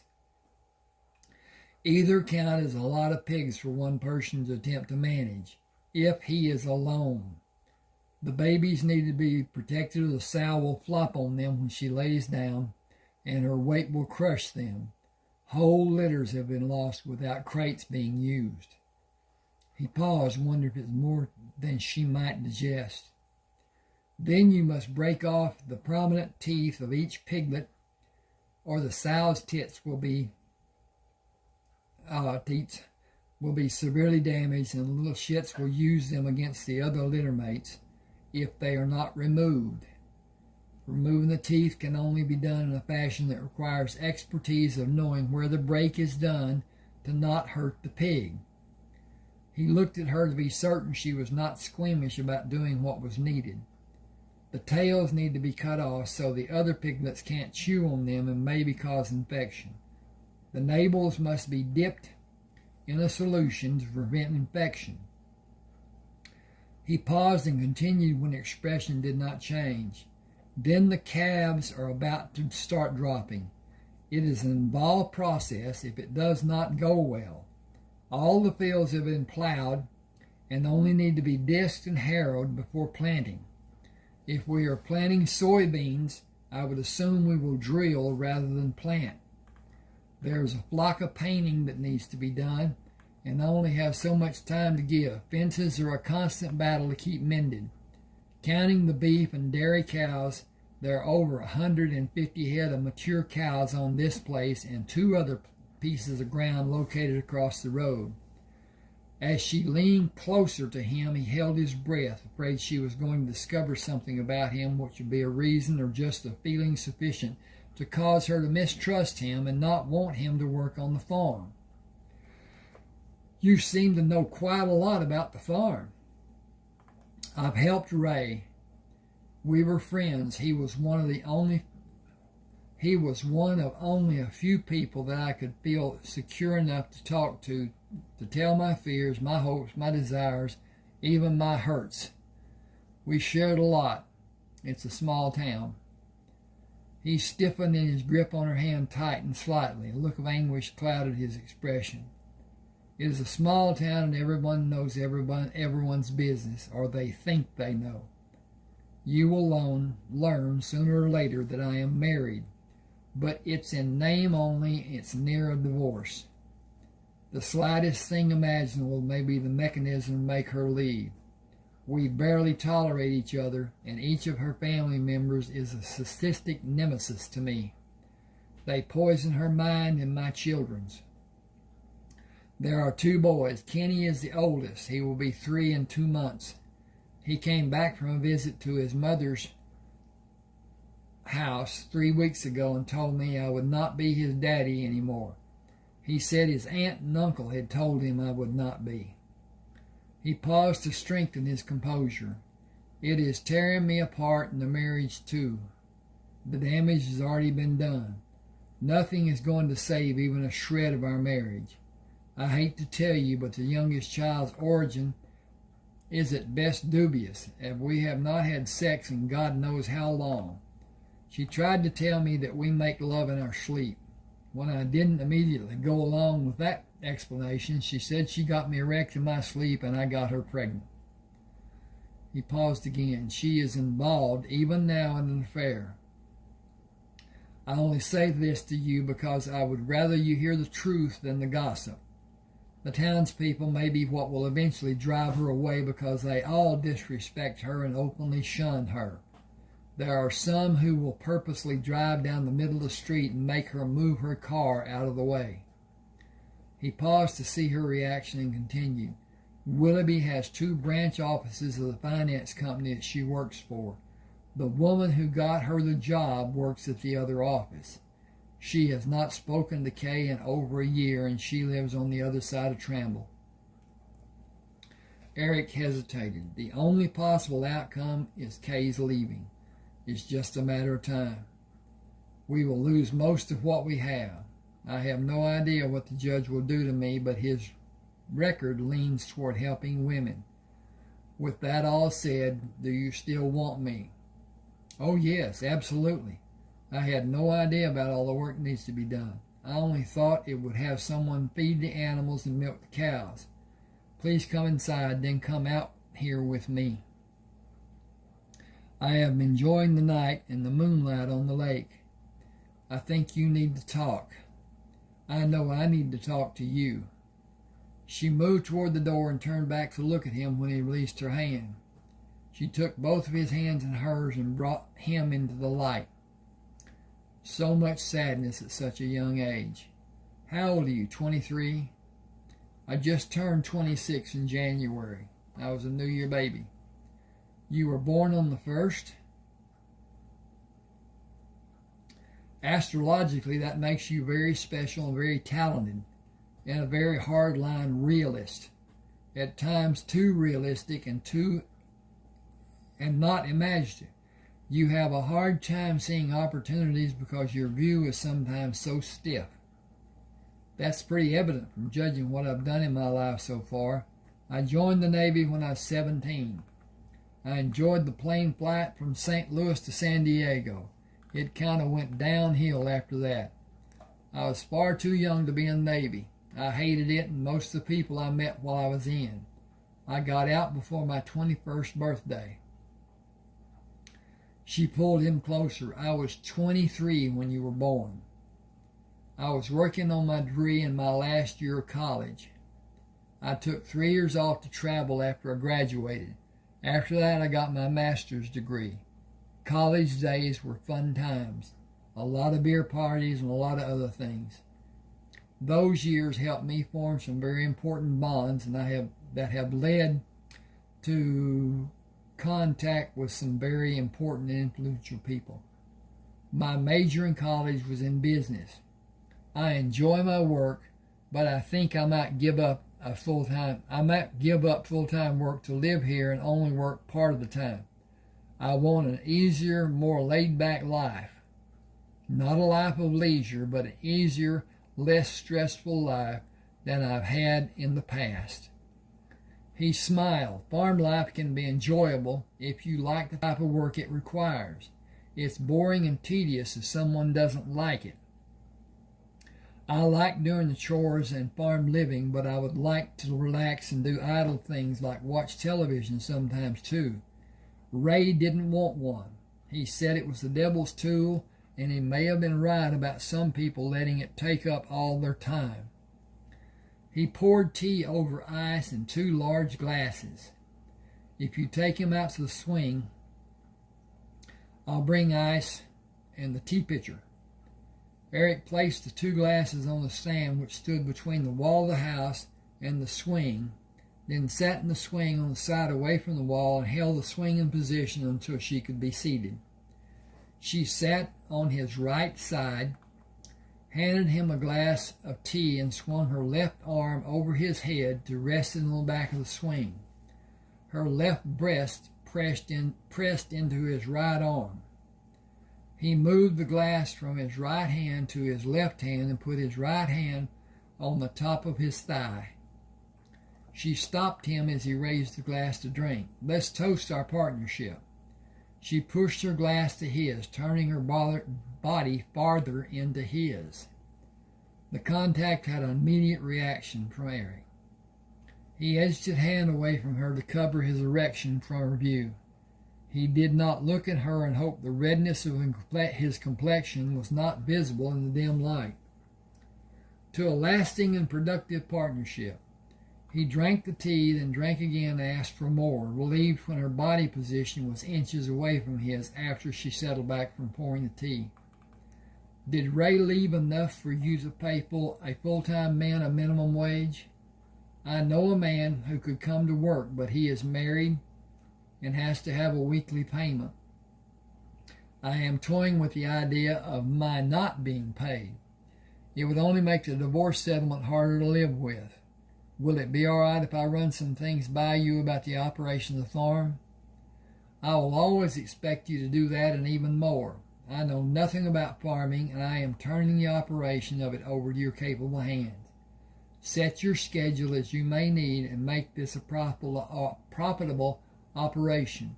I will bow to your good judgment. As to your pay and mine, since we are working as a partnership, our pay will not happen until the crops are finished and the different animals are sold. Isn't that how farming works?" It is. Sorry about that.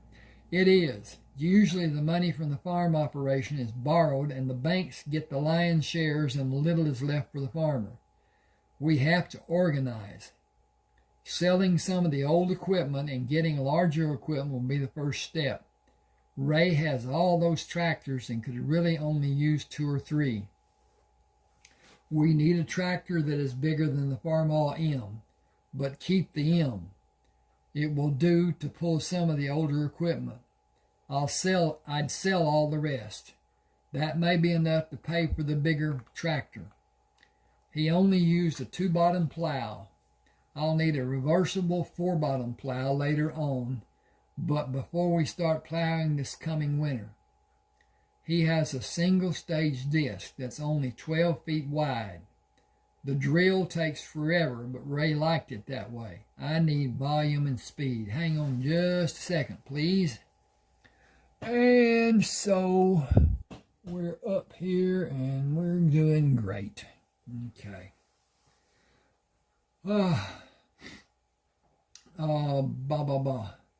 She searched his face in the dim moonlight.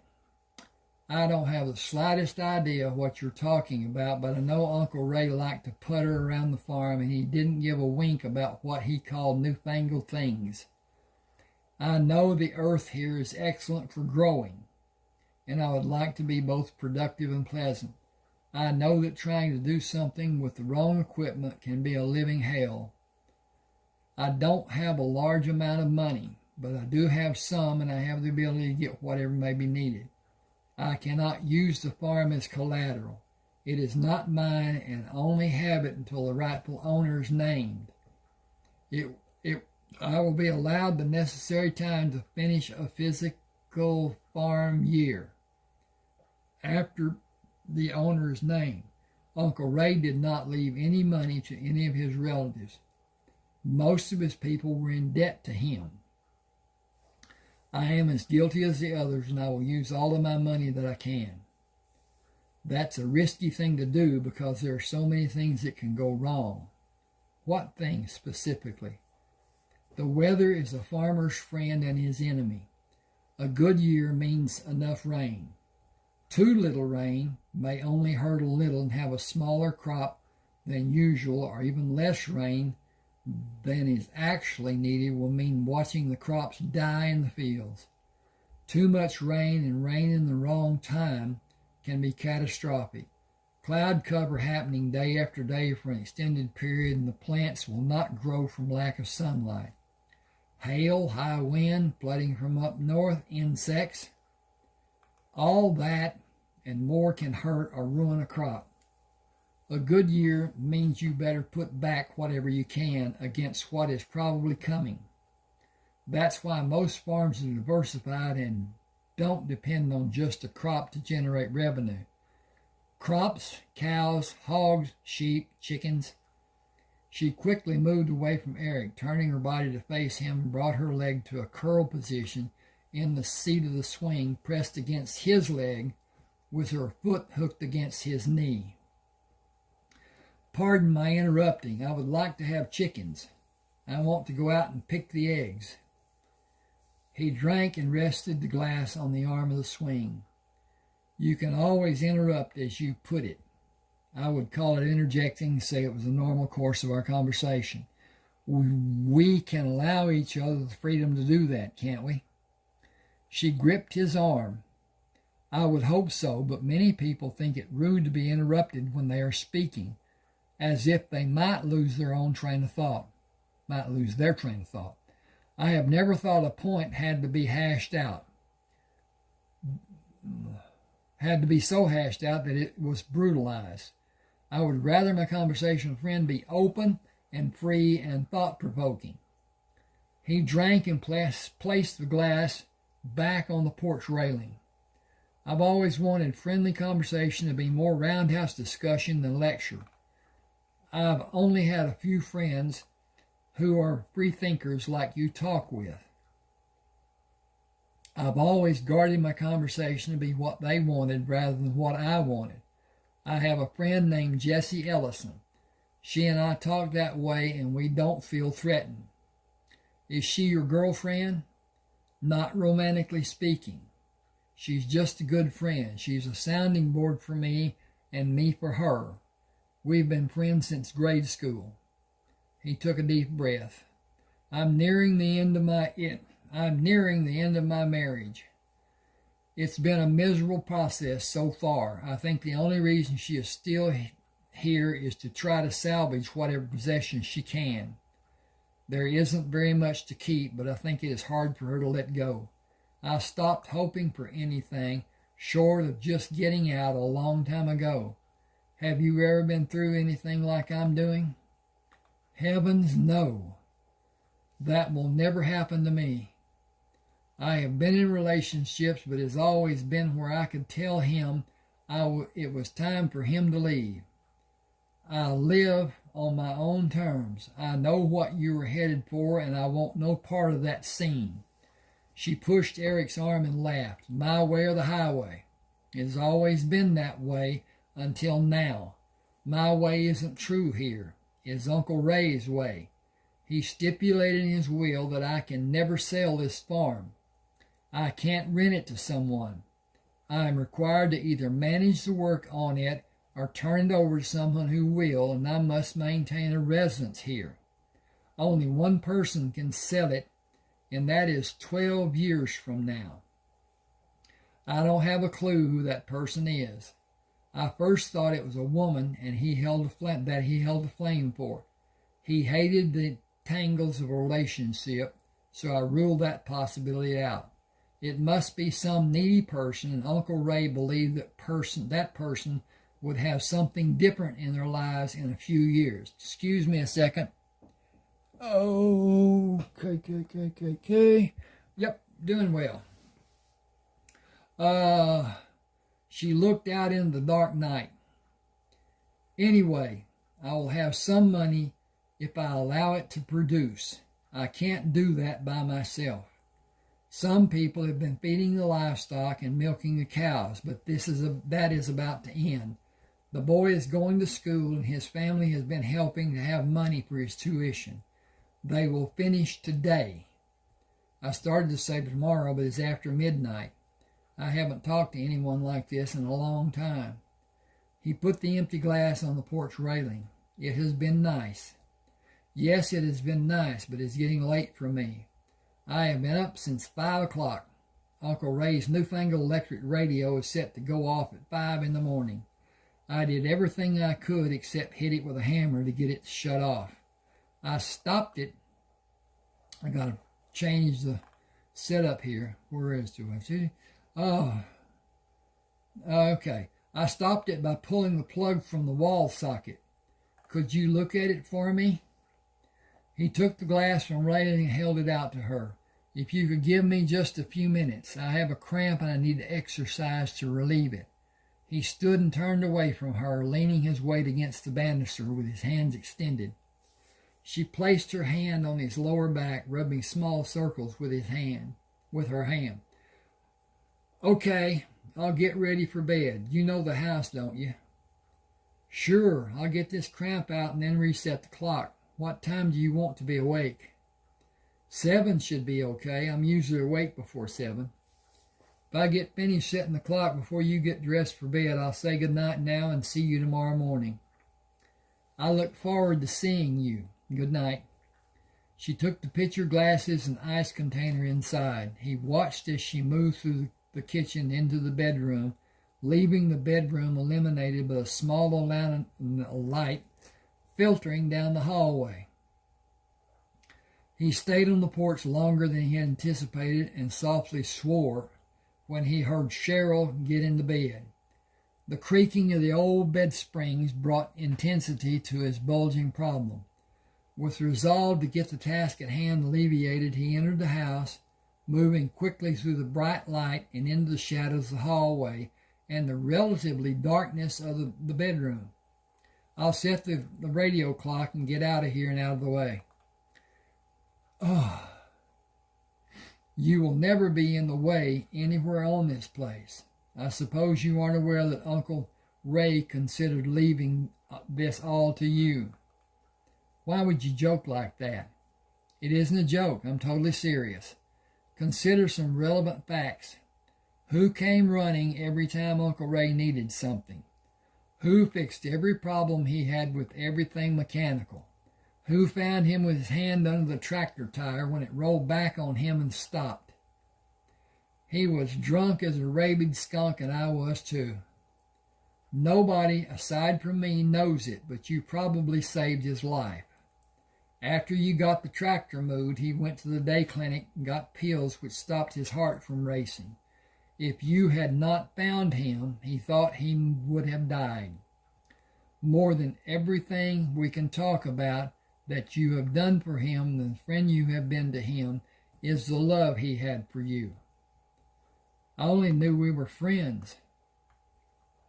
Please sit here on the bed. I can't see your face. He grimaced as the iron springs protested his weight. His half erection became full again, and he wondered if his testicles were going to explode. He had not been sexually active in such a long time, and their ache was intense. Memories of high school when he and Kay would get each other excited until he had difficulty walking prompted him to ask, would it be all right if I just lie back a little while and see if this cramp will go away? I'll lay with my head to your feet and leave my feet on the floor. It is really beginning to hurt. Naturally you can. Can I do anything for you? Honestly? It can never be any other way between us. I know, but honestly, it's hard to rule the day in my life, and to have you be so close to me and be beautiful, exciting, and sensual woman that you are has been pure agony for me all evening. I've had the greatest erection of my life, and I can't get it to go down. You pushed your breast into my arm when we were sitting on the swing and it popped up like a periscope on a nuclear submarine. It's been looking for a target all evening. I am an old woman. What does that have to do with an erection? Do you think I'm perverted because you do you do such wonderful things to me? I am old enough to be your mother. A young man like you shouldn't even look at a woman as old as I am, and he certainly shouldn't have erotic thoughts. You should be repulsed. You should be ill at the slightest thought of me. He sat up on the side of the bed, reached over the blanket which covered her, and pulled her into the light coming through the doorway. Are you repulsed by me? Of course not. Oops, that should have a...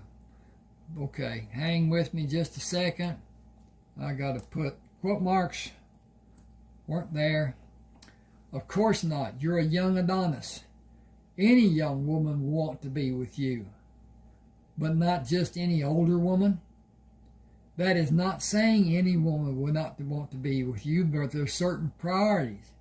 Society does not treat May to December unions kindly. Does society rule your life? Heavens to Betsy, no. Mine neither. I march to whatever drummer I like. I have been close to death so many times in my life. I am going to live my life in whatever manner I'm able to choose. It may be dictated to me when this or that is out of the realm of possibility, but you aren't if you allow it. I'm going to change this and put that back there. It may be dictated to me when this or that, okay, whatever. Then what would you do? Oh, wait a minute. If I wasn't married, I would lean over and kiss you right now. Then what would you do? Are you teasing me or simply making light of me?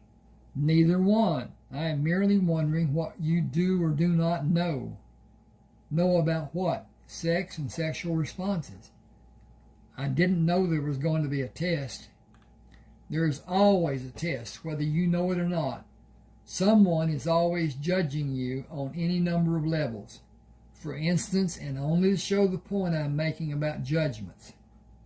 When you started up the lane, most people would have driven faster to go over the bumps in a shorter period than you did. You were then judged to be many things: patient, caring, intelligent or wise, experienced, diligent, perseverance. Should I continue? You made your point, but where does that include sexual knowledge? It does and it doesn't, but I was making the point of your being tested. The question of sexual knowledge or lack of knowledge is what would you do next that would be well received by your prey. She paused for effect. Yes, pray, because I have not exhibited any desire for you. Your kiss could be well received or send up a flag of warning. Then I could only wait to see what response I got from you. She put her hand on his arm. Would you jerk away from me if I sent a negative message, or will you jump at me like a waiting predator if I sent a message of acceptance? Or would you endeavor in either case to bring my response to a more favorable point by merely containing the kiss and make it many kisses, which are continuous and allow us to each build a base of desire? How much role would your tongue play? My tongue? You might have employed it. You may be right about my knowledge. I have no idea how my tongue could have been a part of our kissing. Haven't you ever kissed someone with your tongue? No, that's disgusting. On the other hand, it could be very pleasurable and very erotic. She paused. Enough of this. You're not going to do anything, so turn the light on and adjust the clock. Tell me about the man you're going to hire to work on the farm.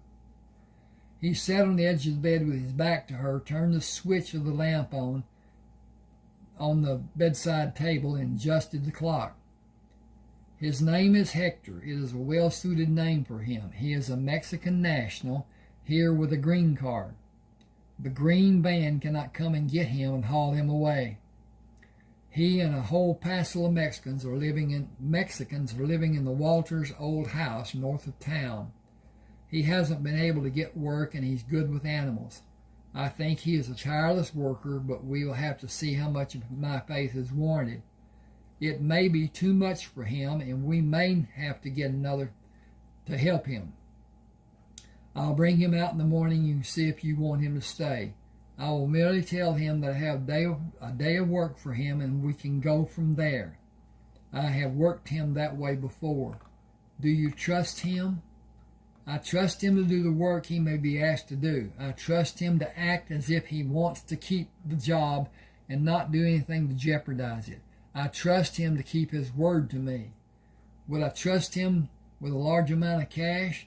Not if my life depended on it, because he will send every penny he possibly can to his family in Mexico. He will deserve much more than I'm going to pay him, but he has no sense of value about money. He never has had any. Oh, a few pesos, but nothing like we are able to make here in the States.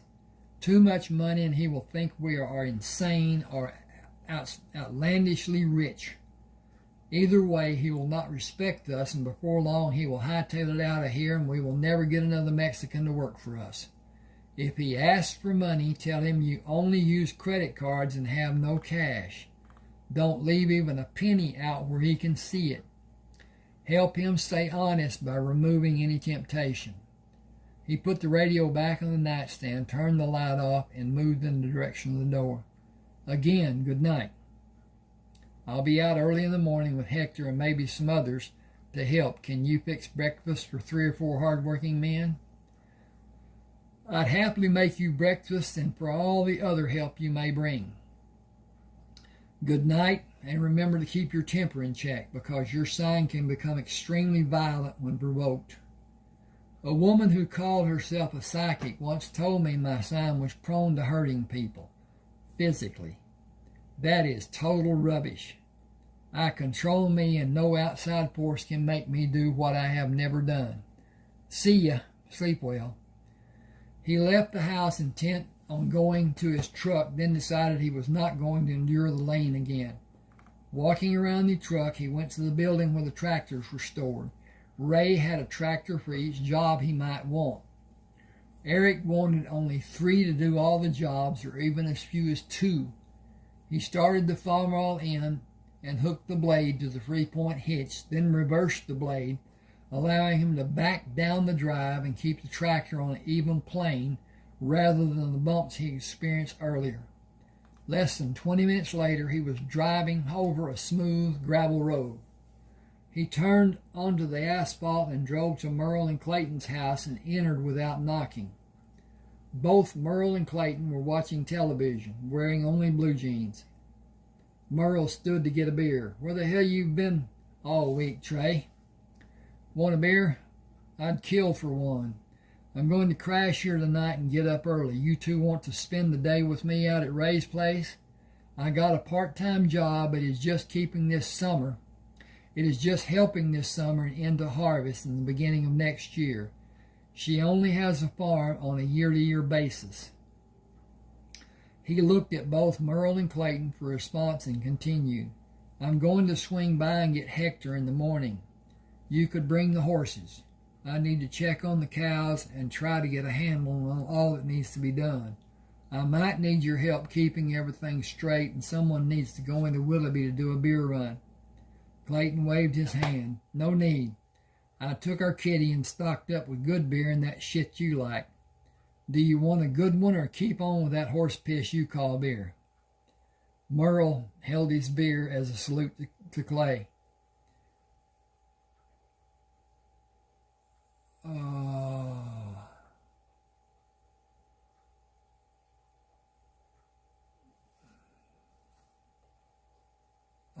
That's not. I got to redo this. Hang on a second. Merle held his beer as a salute to Clayton. We got pizza too. Want some? Who are you working for out at Ray's? I heard there was an old lady living out there now. Wait till you see this old lady. She is a living dream, a total knockout. Clayton leaned over in Eric's direction. You don't usually say much about women other than Kay. Kay. Is she really that good looking? Looks don't mean that much to you. What's going on? Man, oh man. I about dropped my teeth. Hang on a second. I think I got a comma coming up right there. Okay. She's almost as pretty as Jessie, but Jessie is more classical in her looks. Cheryl is less refined, but she did something special for me. I stood there like a schoolboy and plain acted stupid. We talked for a long time after I did my stupid act. I really enjoyed her. Man, is she smart. She has a master's degree in business. He sat in the overstuffed recliner. She said she would cook breakfast for us. Have we got some stuff to take out there? I don't know how much she may have. I'd hate to get out there and not have enough. Merle handed him a bottle of beer and a large slice of pizza. Thanks. Want to come out with me? Merle twisted the cap off the beer as he sat down. You going to pay us, or is this another of your neighbor helping neighbor things? We'll have to wait and see. Anyway, what are you going to do besides sit here and get bored? Clayton slapped Merle on his protruding stomach. Bored and fat. Merle hit him on the upper part of his arm. Look who's talking. Gained 12 pounds in the last 2 months. 2 months. Growing men gain weight, and girls tell me a lot of it going where it does them the most good. Yeah, sure. That's why they call you Chief Littlepecker. You two knock it off before you get in another fight. As late as it is, I need to eat this and go to bed. After last night and working all day today, I'm pooped. Kay and I had another fight last night, and she did the old thing of leaving the bed to sleep on the couch and then coming back to tell me I could sleep on the couch, then leave again and come back. That went on for about 3 hours. My ass has been dragging all day. I can't go through that again, so I'm going to stay away from her a little while. She'll be just as happy if she doesn't have to put up with me. It may not help, but it can't hurt. He drank from the bottle. Then I had the good fortune to see Martha at the store. I had to go there to get a loaf of bread. Now everybody in this part of the world will know I went out to see Cheryl. Merle saluted him with a beer bottle. Welcome to the real world. Why should me and Clayton be the only ones to enjoy that fact of life? We washed clothes this afternoon. Yours got washed too. You need to clear the clothes off the bed to get ready to sleep, or just fall in on all of it. If you take my advice, you'll drink enough to really sleep either way. I'd only have a roaring headache in the morning. Can't afford that. I really need this job. I only paid the lawyer half his fee, and he isn't going to do a thing for me until he gets his money. Excuse me. Got a tickle. Clayton stood and stepped over the coffee table on the way to the refrigerator. We'll give you the money you need to pay him. I know you will, but this isn't like it was our doing something together, and I want it to be my own thing. I appreciate both of you offering, and I may need your help before it's done. Merle looked at Eric. We're almost kin. Let us help. You can help tomorrow. Now I'm going to bed. No need to worry about the television being too loud. This pizza and beer will put me right to sleep. Good night. See you in the morning about 6. You want us to wake you up? You aren't up by 6. We'll be finished feeding by then. I'll set the alarm, but do get me up by 6 if you can. Hang just a second. Okay. Eric awakened to strange noises coming from the pasture where Merle, Clayton, and Eric had their horses at the rear and north side of the house. Patches, Clayton's horse, and Eric's horse Spots were playing in the bright moonlight. It was not unusual for Patches and Spots to frolic in the way horses do.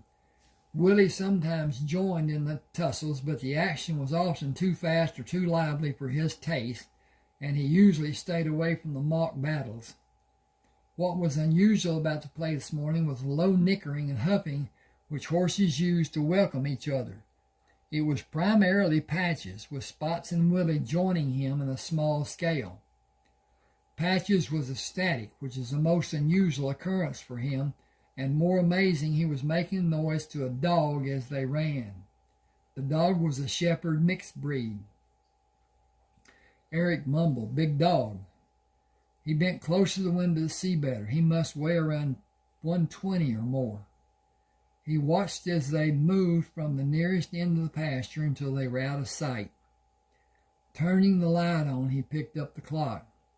5:30 was earlier than he planned to start the day, but sleep would elude him as he contemplated what was to be done on the farm.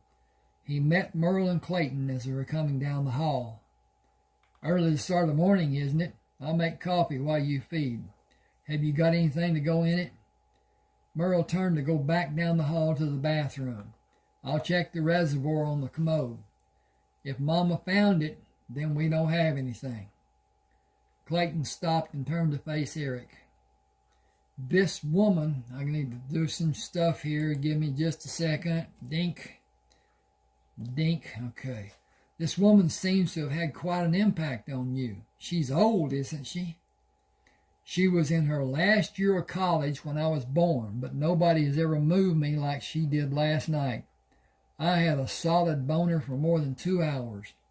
Well, it went down a little until I saw her again in the bed." "She was in the bed and you didn't get any?"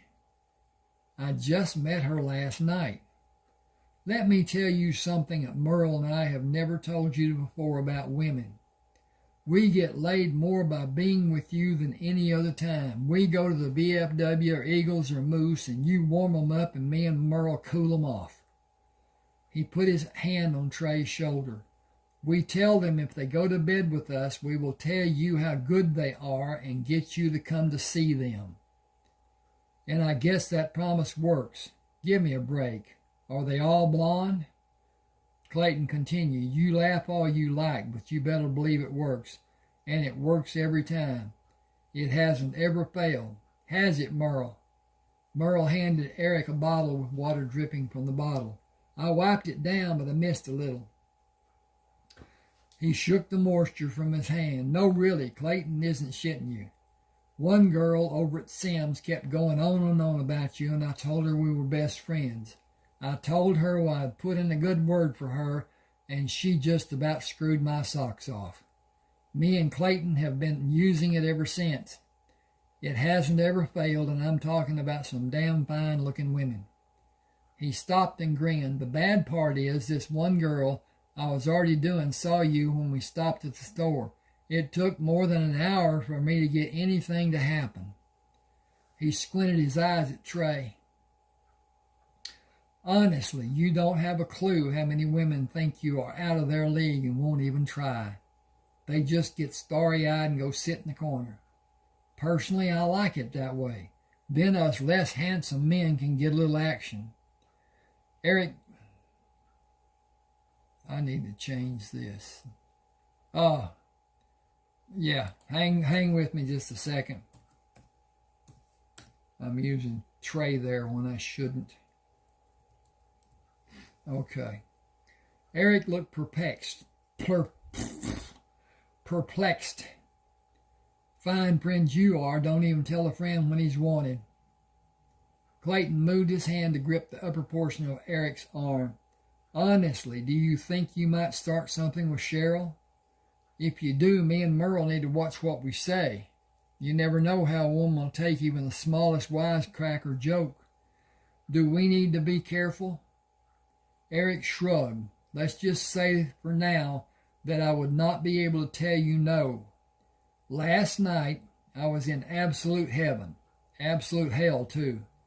She's really easy to be with, but I don't know how she feels about me because she talked about her age difference. It's just too early to tell, so do watch what you say. We'll see how it plays out. As they moved into the kitchen, Eric went to the sink and looked out the window. The horses were not in sight. He started coffee while Merle and Clayton went out to feed. Considering the interaction between the animals which he had witnessed, he thought it would be best to tell no one. He didn't think anyone would believe him because Patches hates dogs. The whole town had been warned to keep their dogs away from him. He would do anything possible to catch one and kill it if nobody stopped him. Removing the top from the bottle, he laced the coffee with amber fluid. Slowly sipping, he drank the coffee.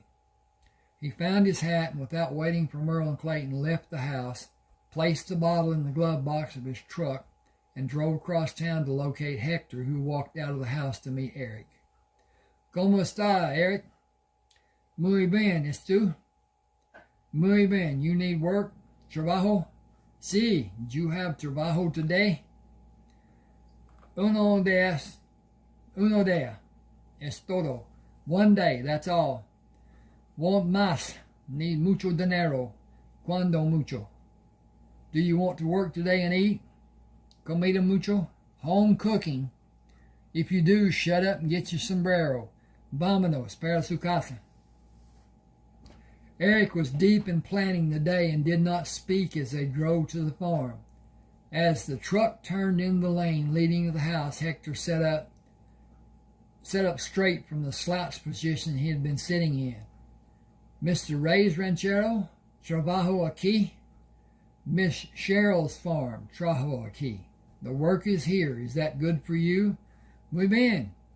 Hector liked puerco. The puerco are about to have niños, baby pigs. Do you want to ayudo? Puercos? Sí, help mucho. Faro, fix, feed, lavos, how you say. Wash. Do you want Hector a judo puerco now? Maybe mañana. Today will be a cleaning day. This morning and afternoon milking cows. Vacas. There are only 12 that are milking now. They are going to be around 50 milking in a month or so. He saw the white top of the Woods horse trailer in his rearview mirror. Clayton and Merle Woods are right behind us. They brought our horses.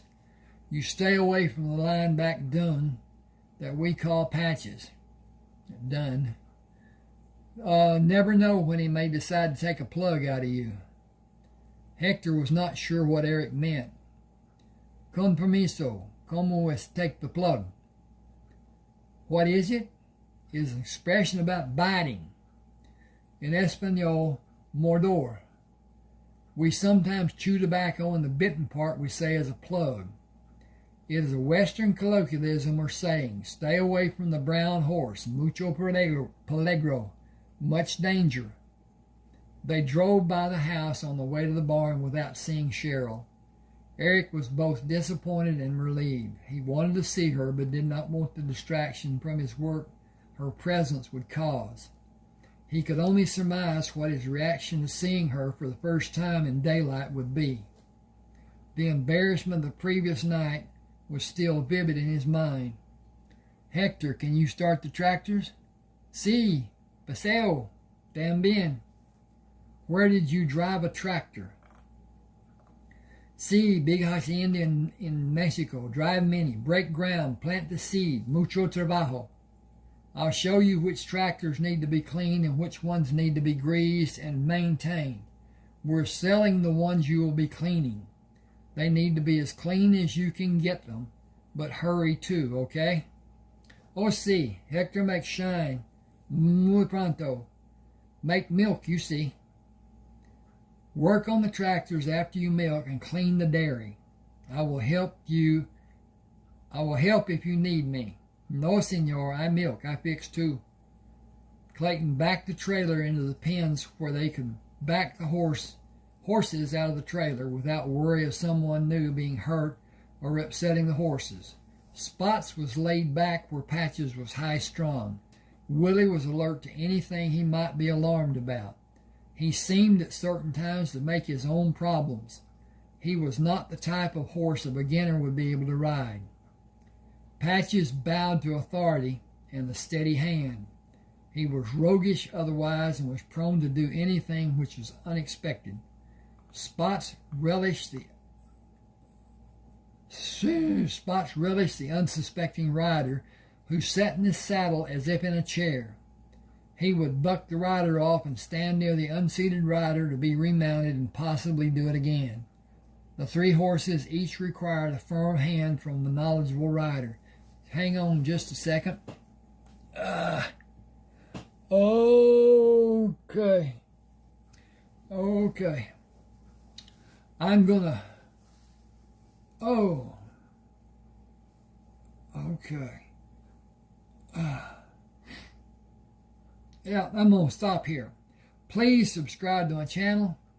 Please hit the like button. Both of those things really help the algorithm. And the thing about the YouTube is the algorithm and the changes that YouTube makes and the points that it does, because it's IT and it does things that whatever. One of my books, called Best of Luck, has 3 antique pistols on the cover. They took the cover off my YouTube channel and said that I had a strike because I was promoting the purchase of handguns. I sent a reply, and 5 days later, the part they took off came back. I had in the meantime worried that they would see it in other places and gig me. And if you get 3 strikes on YouTube, you're done. There's no qualification. You're done. So anyway, it turned out to be okay, but it was a mistake, and it could not be somebody with any form of good judgment about what was done, but it was done. Now, appreciate this. If you want to buy books of mine, I have 30 that are published, one that is not, and it's published, in fact, because it's on YouTube. But at any rate, send me an email. Tell me which one you want. I will send you a email with an attachment of that ebook. Remember, these are fiction. Nothing in these are actually true to be held to be this is that or this is that. It's what it is. It's fiction. And you can say it's poetic license. You can say whatever it is, blah, blah, blah. Understand that it's not real. It is fiction. It's entertaining. I enjoy writing it. I enjoy reading it. I don't enjoy editing it, but that's one of those things too. At any rate, thanks for being with me. Hope you enjoyed.